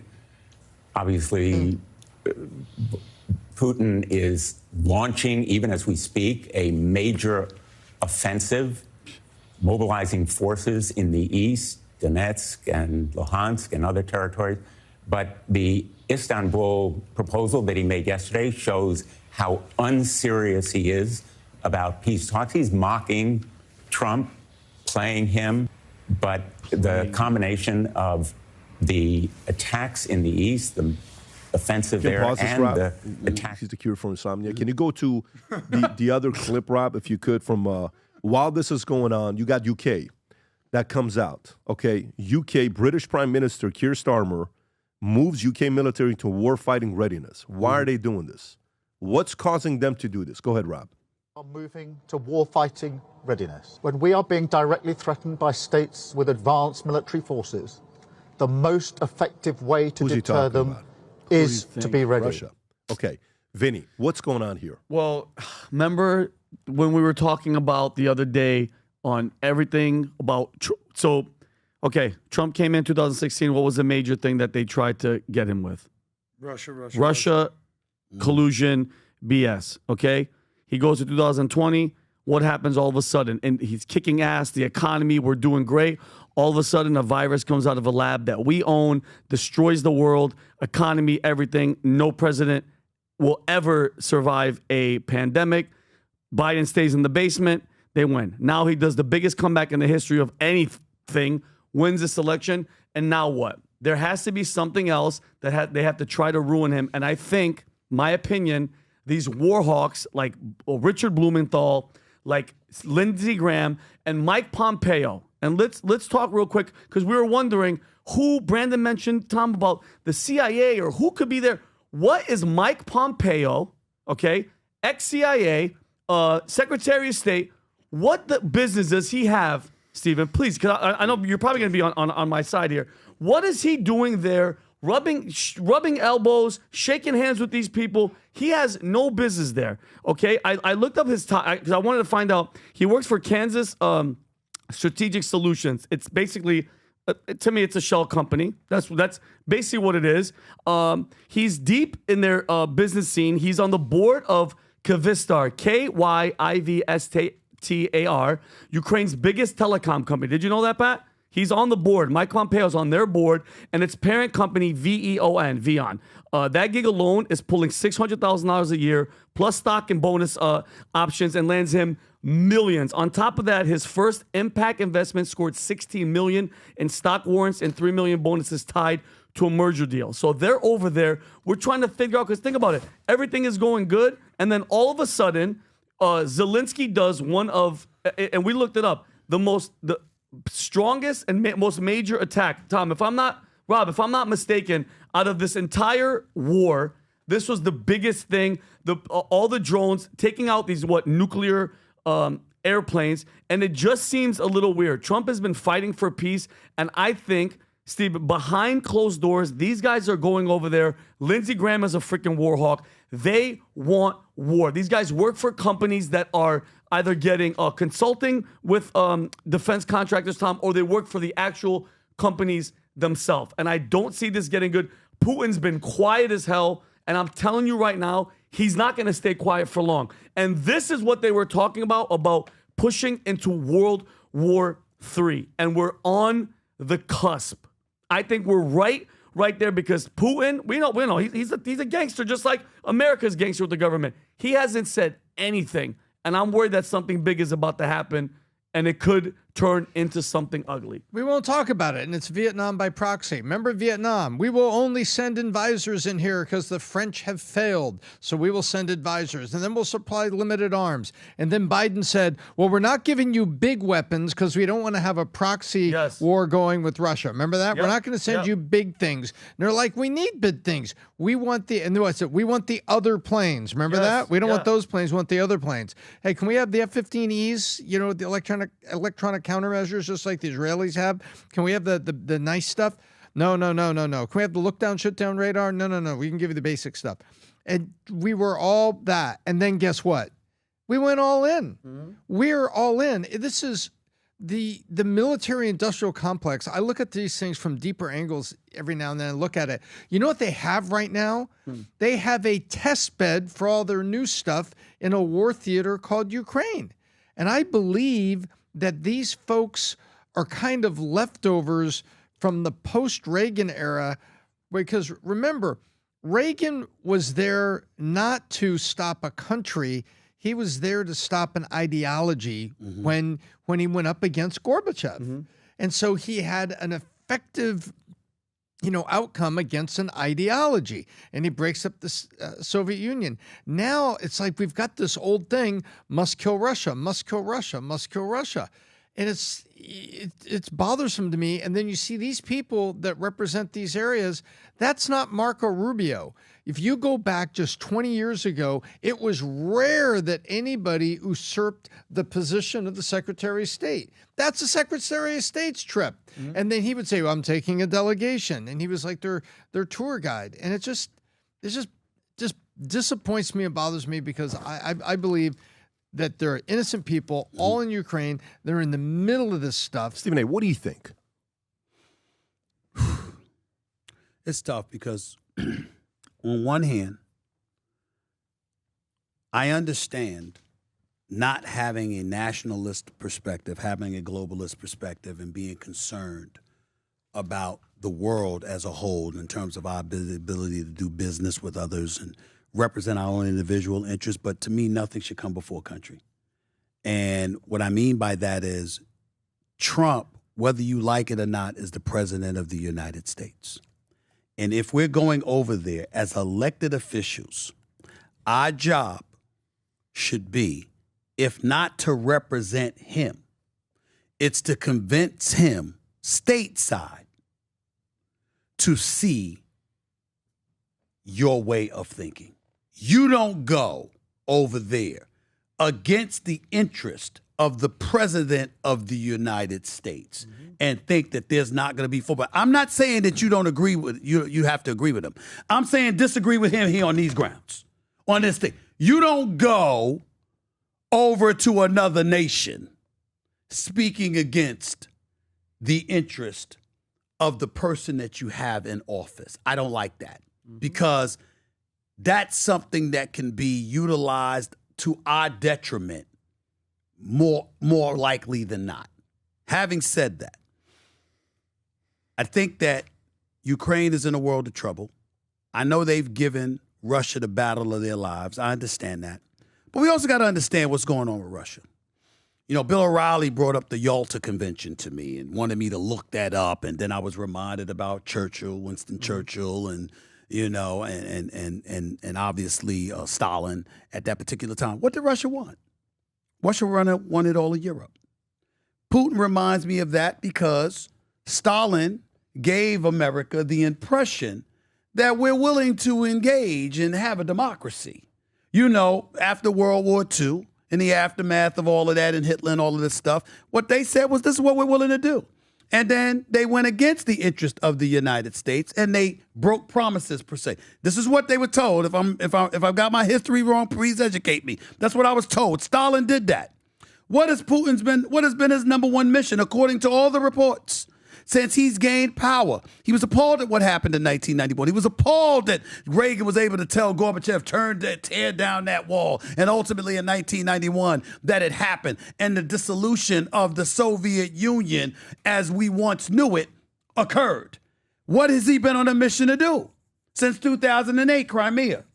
2013, 2014, same thing. Obama was in office at that time. Did they address it with the level of urgency that it deserved? No. Did Biden address it with the level of urgency that it deserved? No, even though he was willing to finance Ukraine in terms of weapons and money and stuff like that. There was stuff that could have been done years prior to that folks on both sides of the aisle didn't do.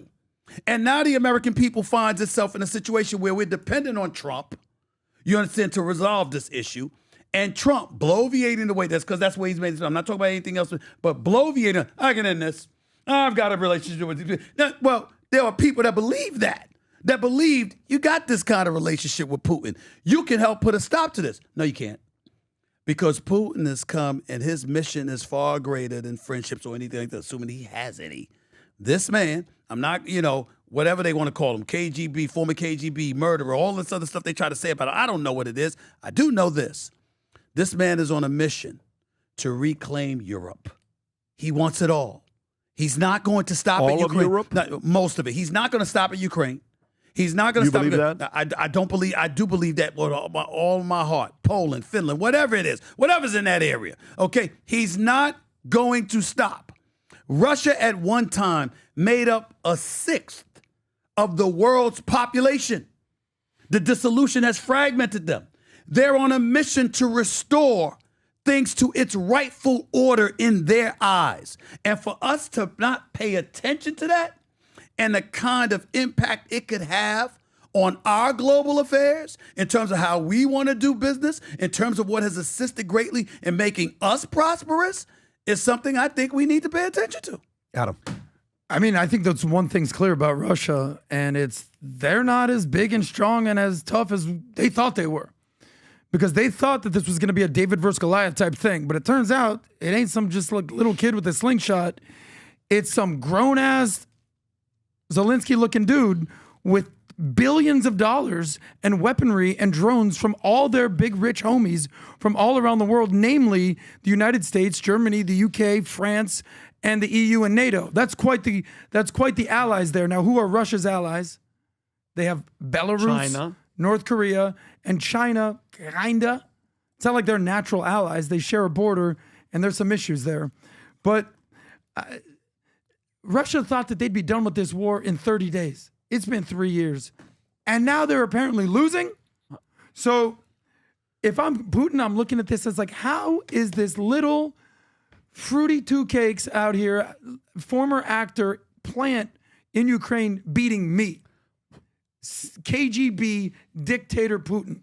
And my biggest fear is that he's going to do something real stupid. Can I ask Steve, can I ask you a question? Because Pat brought this up, and I genuinely want to know your thoughts on this. Mm-hmm.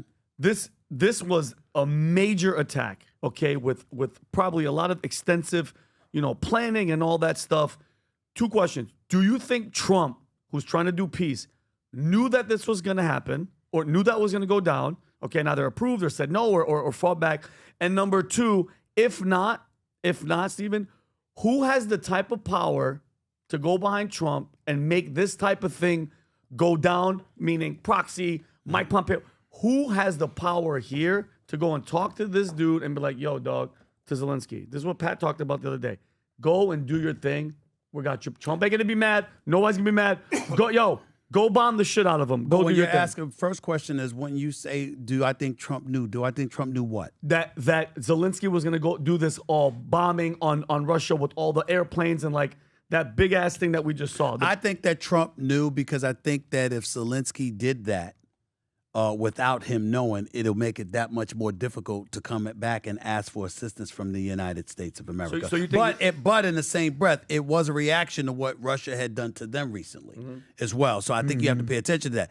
As it pertains to power, as it pertains to influencing Trump, I think the elected officials on Capitol Hill, the Mike Johnsons of the world and others who have the power to get in his way, I think they can have an effect on him. But I also think that, listen, we can underestimate this, but we just got to be honest. He cares about perception. Trump cares about legacy. I think he cares about those things. So when I see a guy like a Sean Hannity, when I see a guy like a Bill O'Reilly and people like that, when I did the town hall with Chris Cuomo, Trump's not calling in if Bill O'Reilly doesn't get him to call in. He called in because Bill O'Reilly got him to call in. You understand? And you have people that are in office that have connections to people who have a voice. If I'm not interested, but if I was a president, if I was the president of the United States, I'm a busy man and I'm not talking to everybody any damn way. But I'm answering Patrick Bet-David's call. He can call me. You understand? A Chris Cuomo can call me. A Sean Hannity can call me. You can call me. I know you. All of a sudden, I get in the office and I don't know you. When you already have this prolific voice reaching millions upon millions of people to potentially persuade them to see my way of thinking, why would I ignore that prowess? So again, it takes a combination, but to summarily dismiss that is a possibility, I certainly wouldn't do it. I'm telling you, and I'm not going to say any more than I'm about to say, but I'm telling you, those names that I mentioned, they talk to the president. They talk to him a lot, okay? So they have an idea of what he's thinking, what he's feeling, and they certainly speak to him and let him know their thoughts. Now, he's going to make his own decisions, but ultimately you listen to who you listen to and you're impacted by who you're impacted by. Yeah, I don't know. I'm going to be curious to know how ugly this could get, how nasty I think it's going to get ugly. Yeah, how nasty could get, and now UK's getting up there. Pompeo, why is he out there? Yeah. I don't know. What are you doing out there? Like, a couple things. I don't understand. And nobody's asking him to be with the president, but you don't go to a foreign land to be against the president. Undermining. Blumenthal's a Democrat. He's there with Lindsey Graham, who's a Republican, and and you're trashing Trump in front of these people. Did like we know they were trashing him though? Well, yeah, Blumenthal is Blumenthal is as anti-Trump as they get, and then you're there with Lindsey Graham, who is a Republican war hawk, who's wearing the American flag with the Ukrainian pin still, and then Mike Pompeo, who he had some once he left Trump and left a Secretary of State, he was bashing Trump. Right. All right, and remember, he's the guy too that was on some let's go assassinate Julian Assange. He's a. But what's the most important thing, guys? I'll ask y'all this. It's a genuine question. Yeah. Is it making sure we don't have to give but so much more money to Ukraine, or is it making sure that Russia doesn't expand and become significantly more expansive in its quest that I believe is to recapture a lot, if not all, of what they lost with the dissolution of the Soviet Union? Well, I don't know how they're going to capture all of Europe, half of Europe, even 2 countries in Europe, because they can't even take one. I agree. They can't take Ukraine. They can't even get to Kiev. And my biggest question here, maybe I'm naive, I don't understand, why are we criticizing a country that's at war with another country? Oh my God, why would they blow up all their planes? Because they've been at war for 3 years. Maybe that's why. Why would they do this during stalled peace talks? Well, maybe because Putin just bombed the shit out of Kiev and they're teaching that guy a lesson. Right. I don't know, maybe when a bully punches you in the mouth, you punch him in the mouth 10 times harder. I don't know, where did I hear that from? Trump, 1,000,000 times? So I don't feel bad for Putin. And it's not like Ukraine invaded Russia. Let's also Russia remember this invaded too. Ukraine. Let's also remember I didn't this land too. on Plymouth Rock, Stephen A. And to your point, Vinny, get him a downer. If you think about how Trump, let's call it what it is. We can't listen. No matter how much you support Trump, you can't like every damn thing about him. Exactly. So I didn't like what he did with Zelensky in the Oval Office. I thought that was a bad look for him. I loved it. I hated it, and I'm gonna tell you. I loved it. Let me tell you why. Okay. I hated it for a couple of reasons. Number one, who the hell are you, JD Vance? Who are you? I know you're the vice president. You're the vice president. You're the vice president of the United States. Well, the president was right there. Didn't need you to talk, but you were talking. And what did you do? You diverted away from the issue. Talk about you should be grateful. You should be saying thank you. Should be. Really? And then you had Republican officials. He didn't have a suit on. Really? Really? We talk about war. That was a reporter. We talk about. I'm just saying. Really, that was one of your people from the Fourth Estate. He didn't have. Listen, it was one of them too. Damn it. The point is that he didn't have on a suit. Really? That's what we're doing. We're talking about a man whose country was getting bombed every damn month, and you're talking about him not wearing a suit and not saying thank you enough. Okay? But he came here begging as if we owe it to him. Well, again, have a little gratitude, little dude. Well, he was saying that again. If Russia, it may not be a problem for you now, but it might be a problem for you later if you let stuff like this slide. A lot of people felt that there was validity to that argument. I don't know whether the problem that was for true who, or not, the United States? but they're saying potentially yes because of a our bigger interest. problem for Europe. We got something called oceans. That's what he was saying. He said you don't feel it now, but you will. Yeah, I mean, look, we can sit here and go through painting this guy as the bully in this picture. Okay, fine. Back in 2000, he asked Clinton, "Hey, I don't mind joining NATO." Oh, yeah, you would? Yeah. 5 minutes later, calls back. Yeah, not right now, maybe later on. Why don't you want him? Who said no? Who said no? You can go back. The premise of that doesn't make sense, though. The mean whole it reason doesn't? that NATO was created was so Russia wouldn't take Watch over this. Putin Europe says again. Bill Clinton told him Russia could join NATO before pulling back hours later. Why? So then what would be the point of NATO? That's the point. If Russia joins NATO, then NATO dissolves, does it not? But guess the whole point of NATO was Adam, to counteract Russia. Adam, if let's just say we have a late security going on in our community because there's a rapist in our community that is walking around and he's been spotted 5 times and he's a known rapist. Every night we choose 2 fathers to go walk around the community and make sure they're safe. Every night. We do this for 60 days. 45 days later, we find out the guy's dead. Are we still doing that? No. We stop. What's the point? NATO is not needed anymore if he's telling you, I want to join you. Yeah, so don't tell me, no, there's people that want this war to continue because it's a big business model. So there's an element of this that we can sit here. Who knows what kind of money they're making on the back end? Have you seen what Dick Cheney did? Have you seen what these guys did? Where $3 trillion of money has been missing? Where? Oh, it's just we're missing. I mean, look, we're always missing money, right? You always got 100 grand. 100 grand is missing. $1 million is missing. $10,000 is missing. No, this is so deep that my curious side just wants to know someone behind closed doors is playing. Trump's got ratings like he's never had before. Egg prices are down. Tariff is bringing revenues like we've never seen before, $21.7 billion, $22 billion in a month, more than ever before. We've never seen tariff revenue like this. Is the deficit lowering? Deficit is not necessarily lowering yet, but tariff revenue. You need revenue coming in. Revenue's increasing from tariffs. You support his tariff wars? I for sure support us getting more tariff revenue. I agree coming with that, in. but no, that's not what I asked you. I'm asking you, did you support his tariff war, meaning that his plan going after everybody instead of just China? I do. I do like that he did that. And for me, it was and the reason for that is the following reason. Trump is a guy that knows how to create peer pressure for people to take action.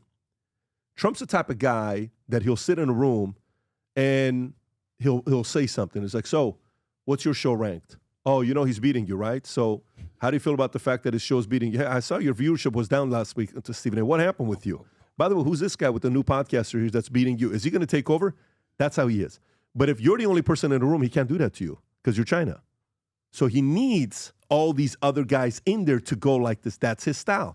Doesn't mean it works with everybody. What about disruption of the market? What about the fact that you are coming across so haphazard that the market doesn't know what to do, and as a result, it gets people to be afraid to invest and fuel and stir the system? Can you tell me why the market is doing good? Can you tell me why numbers are looking good? I'm not challenging. I'm asking. I'm genuinely asking these questions because I don't know. Yeah, but I'm genuinely asking. The question then becomes, for me, when I look at enemies around the world, who's the top three enemies for America? China's number one. Iran. Russia. Who's your third? I don't even know if I put Russia number three. Really? I think Russia's top five. Okay. But I don't know if I put number three. But I know for a fact China and Iran are top two. I put Iran's first. China's a competitor, not a friend. Russia, I'm not saying Mexico, but some would because of the borders. Sure. But some would. But watch some this. would. So when we say China and Iran, and I saw what you did last summer. What's that movie? I know what you did last summer. I know what you did last election 2020 with COVID and all that stuff. I don't trust China. I'm going to expose the hell out of them.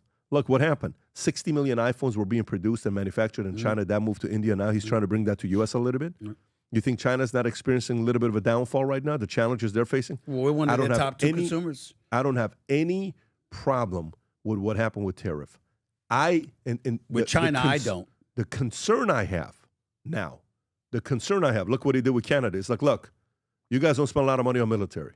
I'm willing to give you a golden dome. You pay $68 billion. I'll take care of you as well, but you have to become the 51st state.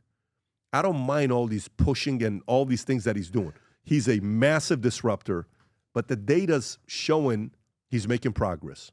You can say a lot of things you want to say. The average person goes to the market to buy some eggs for their kids. Last year was $6.55. This year's $2.52.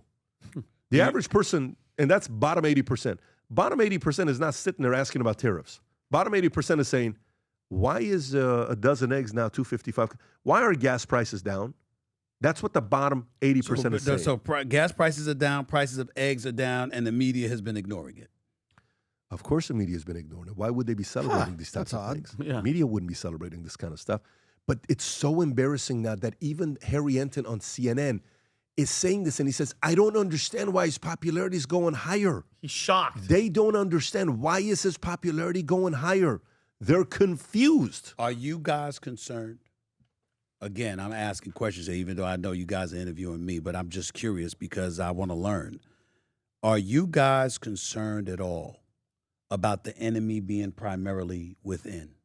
Meaning the destructive tendency, like for right now, we just saw in Boulder, Colorado, somebody throw, I don't know if it was a Molotov cocktail or whatever at a crowd. 13 people, 55 to 88 years old. Pro-Israel supporters. We see the Israeli, I don't call it even the Israeli-Palestinian conflict, I call it the Israeli-Hamas conflict because of what Hamas did in 2023 on October 7th.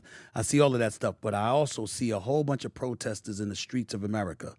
And we see the Jewish community highlighting the issue of anti-Semitism's proliferation in this country. Sure. And it seems to be getting more and more chaotic by the week. Any concern about that at all when we're thinking about the kind of issues that we're discussing? Let me ask you this. Right now, with Trump having the victories that he's having, what are your deceptive ways to disrupt him with the momentum that he has? Because if you're part of the Democratic Party, you know what your record is right now? Something. Yeah. I don't know what the hell it is. What are the worst NBA records of all time? Was it the Pistons? Who was it? There's a couple teams that had these terrible 13 and, Pistons 2 years ago. 69 type of record, right? Cade Cunningham. Pistons lost 28 straight games a couple of years That's ago. right. Oh, there you go. Last Charlotte. year. Holy shit. Okay, Philadelphia 76ers. Damn. That was 20 and 12. Lockout, not lockout, but yeah. Look at 16. 10 and 72 Philadelphia. Let's just say that's the one to go with, right? 10 and 72. Holy shit. That's the Democratic Party right now. They're getting their asses handed to them. So guess what you need to do? I remember one time I'm walking with one of the NBA owners. You know who he is. And, and I said, so how are you guys going to beat the Golden State Warriors? He winks. He says, all we need is an ankle injury. And by the way, this is a pretty well-known owner. I'm like, what a dark motherfucking. Yeah. So that's all we need, man. This is how this works. So you're freaking kidding me? He says, all you need is an ankle injury. Any chance? And we'll get past them. Okay? So guess what they need right now? They need an ankle injury. What's an ankle injury? If Russia, these guys go at it, shit hits the fan. He said he was going to stop the war, and he hasn't. Exactly. Who looks bad? If the Israeli-Hamas conflict continues Who to be looks ongoing, bad? who said Trump. that he was going to fix it? Who looks bad? That's Trump. the point. So if I'm the Democratic Party and I can't win here with policies, I have to show that this guy has nothing under control. I can't go in the 2016 model with, the 2020, the protesting, Black Lives Matter, all this stuff. We've already played that card. That's not going to work. I can't go through the insurrection. I can't do the COVID. Hey, man, let's start a war and talk about this is the president that said he was a president of peace. Bingo. He's the president of war. That's it. You know how Democrats would run with that? Like this. Game over. How does he not rebuttal game that? over. That's not going to affect him. You don't think it But will? for the midterms leading up? Let me explain why. Yeah. Because ultimately, you have to deal with what you're doing in this country if you're a Democrat. When you're making the argument against him, yes, we don't like what we're seeing going on with Israel and Hamas. No, we don't like what we see going on with Ukraine and Russia. What's going on here? Mm-hmm. And what role did you play in what's going on here? Because he's going to have a rebuttal to that argument. Now it gets a bit dicey. That's why the midterms are so pivotal. See, if the Democrats win seats in the House and the Senate in 2026, and they gain some power, now they have the power to disrupt and get in his way, as opposed to just whistling into the wind. And then all of a sudden, the AOCs, the Bernie Sanders, the Jasmine Crockett's, and others, now it becomes a bit more formidable. Blumenthal as well, and others. It gets a bit more formidable because he's going to need stuff passed in order to get things done. You can't rely on just executive orders. You actually have to govern, and you got to go across the aisle. And that's going to be a challenge. So anything that he's doing right now, he has to make sure he's doing it to ensure that he's going to win.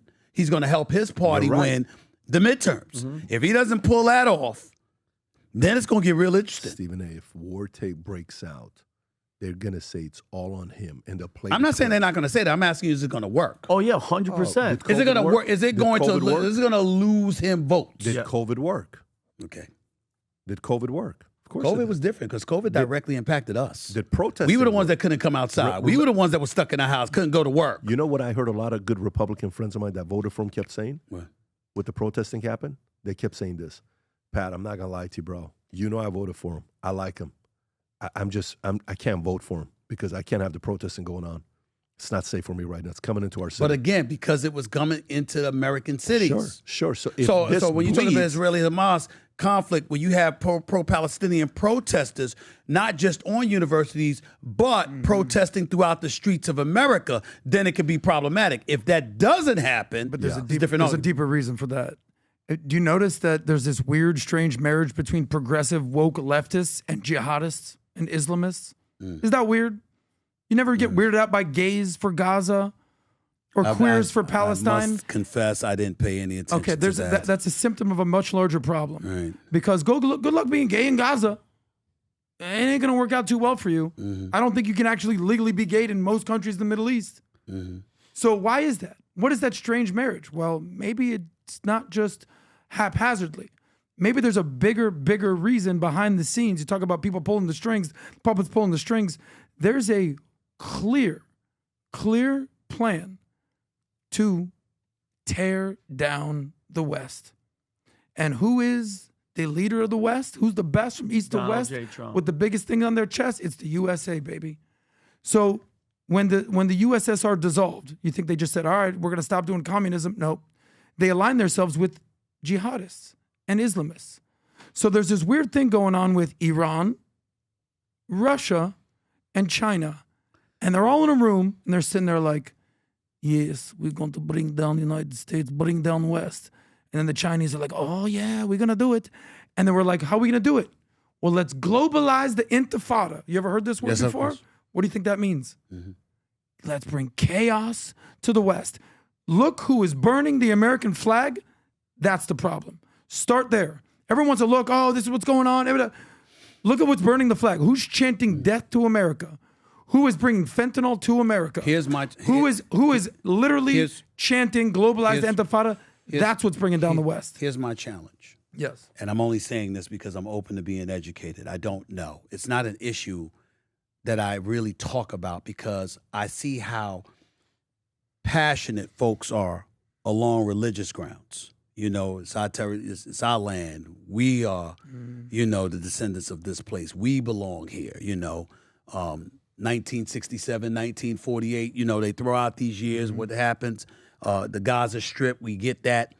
There's a lot of things that get talked about, and it's dangerous conversation because you can utter the wrong word and everybody's ready to tear you down. Here's where people that I know come from that don't study the issues the way you guys do and the way I'm attempting to. They look at Israel and they say, you're damn right there's anti-Semitism. It's not right. It shouldn't be happening. You attacked their country on October 7th, 2023. You kidnapped over 1,000 people. You kill folks, et cetera, et cetera. How dare you? And you see folks complaining about anti-Semitism, justifiably so, in the eyes of a lot of people. Then you hear pro-Palestinian folks. They say, you don't see that, Stephen A., you don't see this is genocide. Benjamin Netanyahu, who's to say he didn't want this all along, Stephen A.? What are you doing? When are you going to talk about this? I've had people approach me and ask me to talk about it and challenge me to talk about it. And I'm like, I don't know enough and I'm not doing that. But the point is, they say stuff like this. Look at what's happening in Gaza.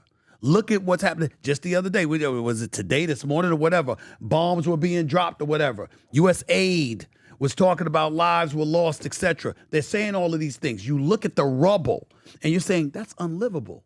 You go back to the press conference that Trump gave where he's talking about how let's have a big, beautiful resort here. It's not livable there. And why was I appalled by what he said?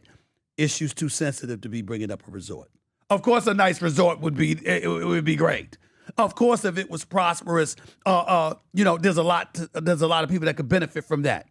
But you have folks from both sides coming at you. One is saying we're the Jewish community and we're experiencing anti-Semitism. We didn't instigate this, et cetera, et cetera. And then the other side is saying, why are we starting at October 7th? There were decades and decades of turmoil that exist where people were being displaced, where homes were being destroyed, where women and children were losing their lives, etc. What about all of that? I'm telling you, as somebody who's neither Jewish, clearly is not from Israel, nor Palestine, you know, nor a member of the Palestinian community, to listen to those things, you're desperate for some finite facts that no one can dispute, and somebody educating the rest of the world. What is really the issue here? And who's really on the side of right or wrong? Because if we're being honest, there's a lot of people out there that just don't know. I think that's a good assessment on where, you know, people are and where people are not. But at the end of the day, what ends up happening with time is time reveals a lot of things to see who was right on what position. Let's go do a couple other stories before we wrap up. Stephen A. This one story here is with Diddy. Video comes out where the president's being interviewed, and he says, "You know what? Diddy said some good things about me back in the days. I would definitely consider pardoning him." And Rob, I don't know if you have the clip or not. If you want to play the clip, there's a clip of him. He's literally being S1 right there. If you can play this clip. Diddy was a good friend of yours back then. He has since found himself in some very serious legal trouble. Yeah, that's true. Would you ever consider pardoning him? Well, nobody's asked. You had to be the one to ask, Peter, but nobody's asked. But I know people are thinking about it. I know they're thinking about it. I think some people have been very close to asking. First of all, I'd look at what's happening, and I haven't been watching it too closely, although it's certainly getting a lot of coverage. I haven't seen him. I haven't spoken to him in years. He used to really like me a lot, but I think when I ran for politics, that relationship busted up. From what I read, I don't know. He didn't tell me that, but I'd read some little bit nasty statements in the paper all of a sudden. It's different. You become a much different person when you run for politics and you do what's right. I could do other things, and I'm sure he'd like me, and I'm sure other people would like me, but it wouldn't be as good for our country. As we said, our country's doing really well. Pause right there, Rob. 50 Cent's response. And he says, vow to dissuade President Trump from pardoning Diddy if convicted in his federal sex trafficking and racketeering trial, stating on Instagram, "I'm going to reach out so he knows how I feel about this guy," and said some real bad things about Trump, and he would consider pardoning. He would consider pardoning anyone who was being mistreated, not Puff Daddy. And President Trump would ask you, obviously, give the answer. What are your thoughts with this? With Diddy case, with pardoning, with all the stories that we hear about? I don't want to hear about pardons from Trump based on who he likes or who's complimentary to him. You're the commander-in-chief. If you believe there's a viable case to pardon somebody, make your call. If you believe there's not, make your call. But it shouldn't be predicated on, he was very nice to me. He's always very good to me, and said very nice things. He says very nice things. He said the greatest things about me. Just like I remember when he was at the NABJ, National Association of Black Journalists Conference, and Rachel Scott, who's an outstanding young reporter for ABC, she was up there hosting the event, and she went right into it, asking him a question, and his exact words were, "That might be one of the nastiest questions." That's true. You didn't even say hello, how are you? And I just cracked up laughing, because you didn't say hello. So when he came on News Nation, I said, "Hello, Mr. President." Hello, Mr. President. Because you get respect. Exactly. Well, not just that, but I'm just saying, I understand what he's saying. That's how you treat people. That's how you treat people, but I'm just like, so you should. That's what you focused on was my point. I say all of that to say so much about him. Elijah Cummings, God rest his soul, former representative out of Maryland. Well, Trump, he passes away. You can't even say my condolences. He was never nice to me. What? Come on, man. I mean, that's the kind of stuff about him that drives me crazy. Pettiness. Because it's petty. And this ain't something to be petty about. I want to remind everyone, listen, if Diddy's innocent of sex trafficking and racketeering, those are federal charges, very, very serious, okay? If you found innocent, God bless you. Live the rest of your life. We saw that video with you beating your girl. Mm-hmm. Ain't no coming back from that. Nope. We heard testimony that your own defense didn't deny, where not only were sexual acts taking place with sex workers as well as yourself urinating in her mouth. You're not coming back from that. You might have people that may be committed to convicting him just because they said, "I'll give a damn what the charge is. His ass got to go to jail." It's possible with a jury. They can tell you, "Yeah, we think you proved the case." They might not think that. But because your behavior, your acts were so egregious, they said, "Hell with this." I remember years ago, guys, when I saw a video of R. Kelly, and R. Kelly was having sex with clearly an underage girl. The first words out of my mouth is, "There's going to be a prosecutor in his ass within the week." And third words out of my mouth was, "I bet you it's a black one." Because that was a young black girl. And third thing I said is, why? Because that man probably got a daughter. you got a daughter and you see, just think about all of us, who we are as men. You know, you brought up my mother, my upbringing, all this stuff. All of us as men. Just think for a second. Black, white, Hispanic, don't matter. You have a daughter and you see somebody else's daughter in a video being treated like that. What you want to do?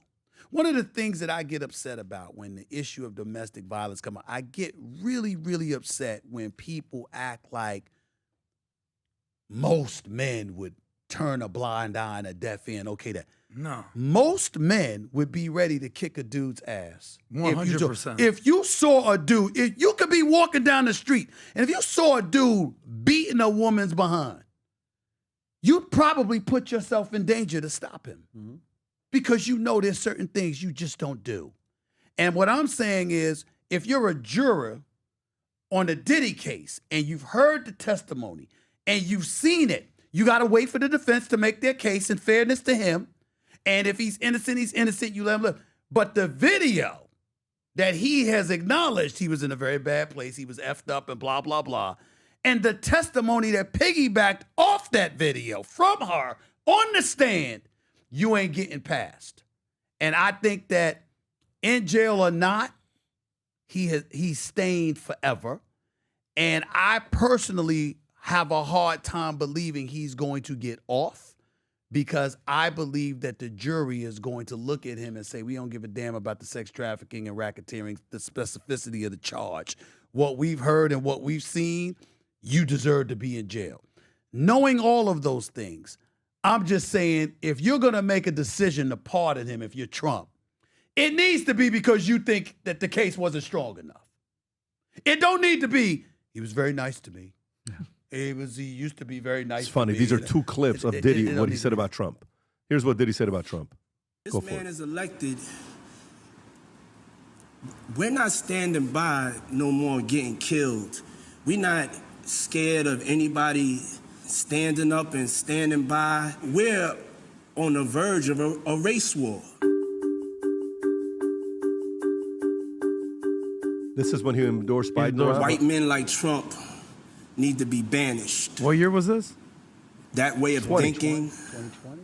It's real White dangerous. men like Trump need to be Banished, yeah. We don't have no choice. You know what I'm saying? You can say what you want about Biden.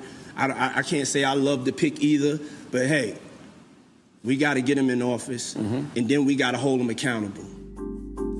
All right, And here's you the can other pause one. that. What's this? Okay. We're in a war. Number one, Trump got to go. And then what? Anything that's,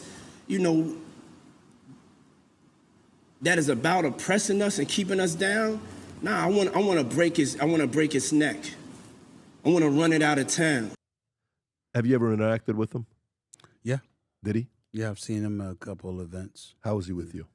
Oh, he was always cool with me because he wanted to be an owner, an NBA owner. He was trying to become an NBA owner for the Charlotte Hornets. Once Bob Johnson gave it up, and then Michael Jordan was obviously talking about giving it up. I mean, he definitely wanted in. Interesting. On that, the NBA had its reservations.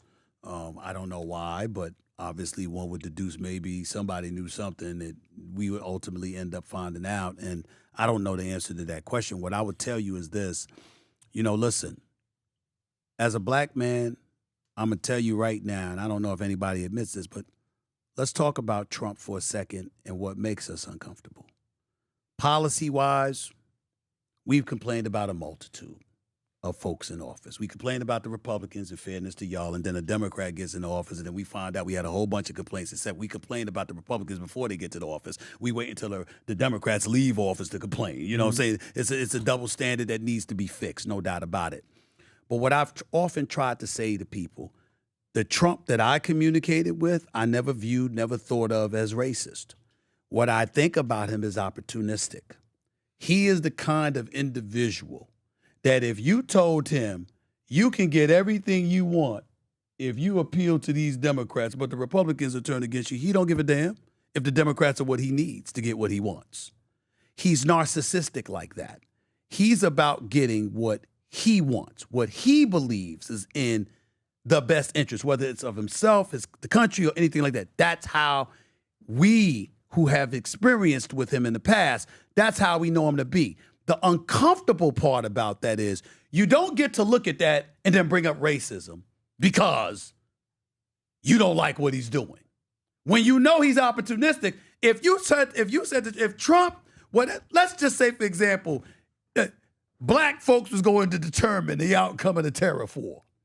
And he had to go in and appease to a bunch of black people and alienate Hispanics and Asians or alienate the Jewish community or whatever. And that was going to get him what he wants. That's what he would do. That's the Trump I knew. That's the Trump a lot of people knew. And so we may not like it. There's a lot that I don't like about it, but I think it's real easy to just lean on that. And I think it's a mistake. Let me tell you something. I'm an ambassador for HBCU Week. I do everything that I can to contribute to historically black colleges and universities. There may be a point in time I got to go and try to communicate with this man. How the hell am I going to do that? Oh, man, he's a racist bastard. He's a Nazi. He's this, he's that. But let me have my hand out for your help for the HBCUs. We got to think. We got to be smarter than that. And we got to be bigger than that and understand in politics and in business and stuff like that, we're not going to always hear whatever we want to hear. We're not going to always get everything that we want. But the prize, the objective has to be bigger than us as individuals. We don't do a good enough job of understanding Stephen, do you fear, when I've watched you 20 years? Yeah. And I've seen when the black community comes after you and it gets uncomfortable for you.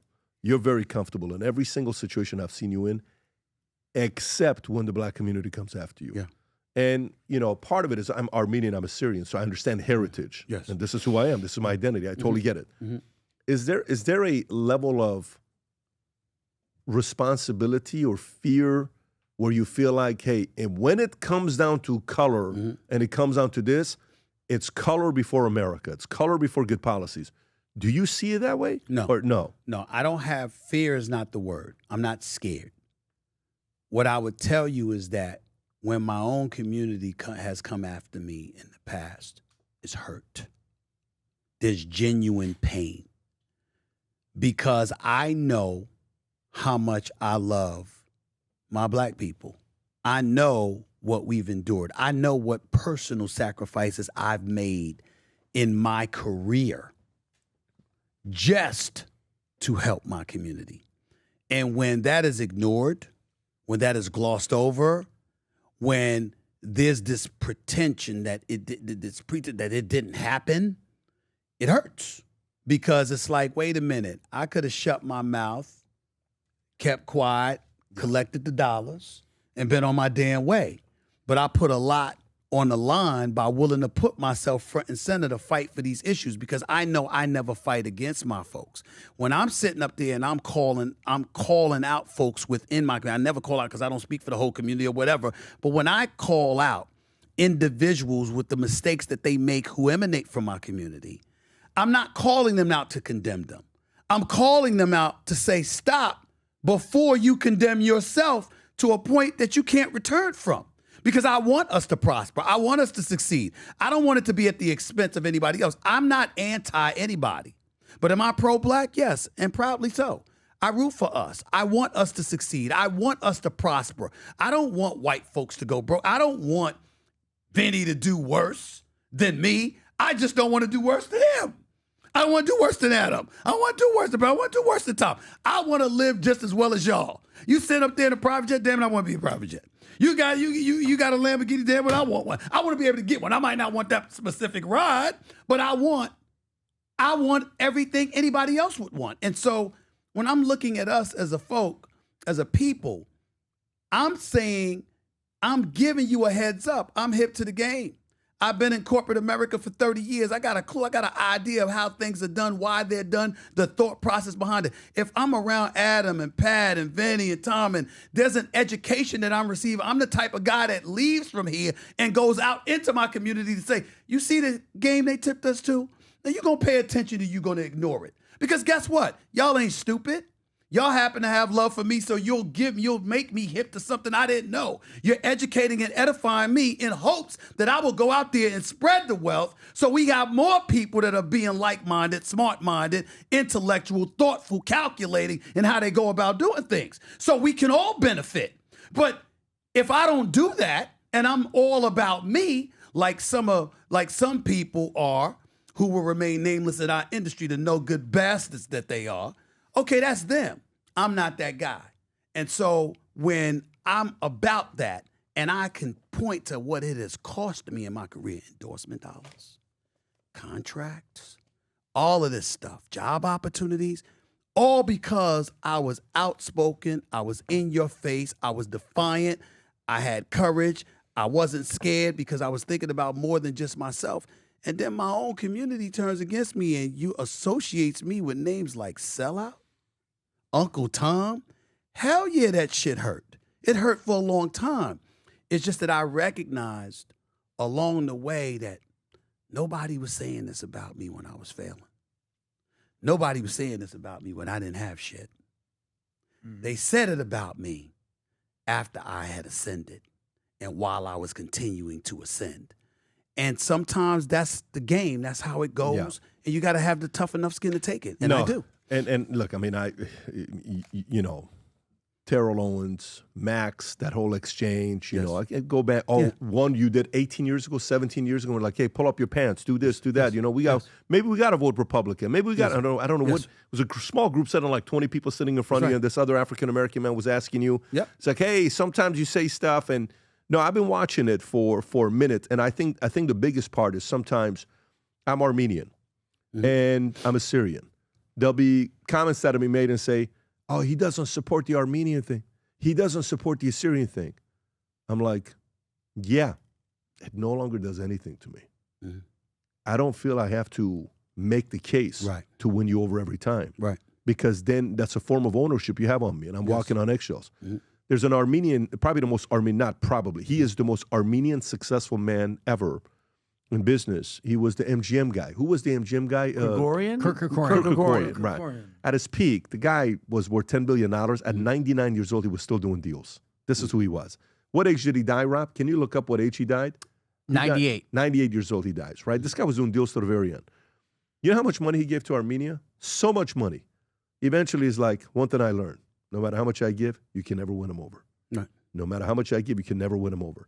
I think that is a challenging thing to overcome. You do your best, you go about it, but if you constantly try to appease and conform, there's a form. No, I know you're not. I know you're not. But what I'm saying is, if you do, and I'm talking if general, not you, if general to everybody. If you try to do that, you know, that guilt, constant guilt. So, you know, guilt is such a. Can you pull up Power versus Force, Rob? Power versus Force. You ever read this book? I have not. Power versus Force chart. Type in chart. Look what level guilt is. It says that the level to go at. If you look at the third row, go right in the middle where it says yellow courage. That's the first row where when you get to courage, your level of consciousness increases. Below it's pride, I'm so important, anger, desire, fear, grief, apathy. Guilt is the second lowest. And sometimes certain communities, they try to use that and it produces the worst feeling. It's blame, destruction, evil, vindictive. Look at what's near the top, enlightened. That's right. And why is that so important? Because let me tell you something. So we're sitting here today, right? And all of us come from different backgrounds. I cannot tell you how much better my world got when I went away from this onus. I do feel this onus not to agree with my community, but to make sure that my community's voice is heard in terms of whatever their collective perspective is, so people will know. But I feel no obligation to agree with it. If I don't agree with it, I don't agree with it. Why? Because I have the faith in myself that I'm around the right people who give me a potpourri of thoughts. Adam is nothing like you. You know what I'm saying? Vinny and Adam might not be alike. Tom and Vinny might not be alike. All of y'all bring something. So me being around y'all edifies me. I don't think like Sean Hannity, but hearing him think, I have a clue as to who people like him think and why they think the way that they think, along with others. It could be a Cuomo, it could be a Bill O'Reilly, it could be a Mark Levin, it could be my boss Jimmy Pitaro or Dave Roberts or anybody else. Learning from other people, I walk around edified because whatever decision I make, I know I was reasonable enough to listen and inhale and take all thoughts into consideration before I draw my conclusion. So even when you don't agree with me, you're not necessarily offended by it. And if you are offended, it's usually for a reason other than what it should be. It's you, which makes not it you. your problem. Right, that's right. Not mine. There you go. And that's how it goes. And I think that's what we're going to finish it on. Gang, hope you enjoyed this conversation as much as we did. And today's what? Today's Wednesday. Yes. And they will get another episode tomorrow. Home team will be doing it as well. But Stephen A., my man, much love, brother. Same to you, my Great man. having you Good on to again. see you. Take care, Benny. everybody. God bless. Benny. Bye-bye. I do give a shit about what you give a shit about sometimes. Tom, good to see you, buddy. All right.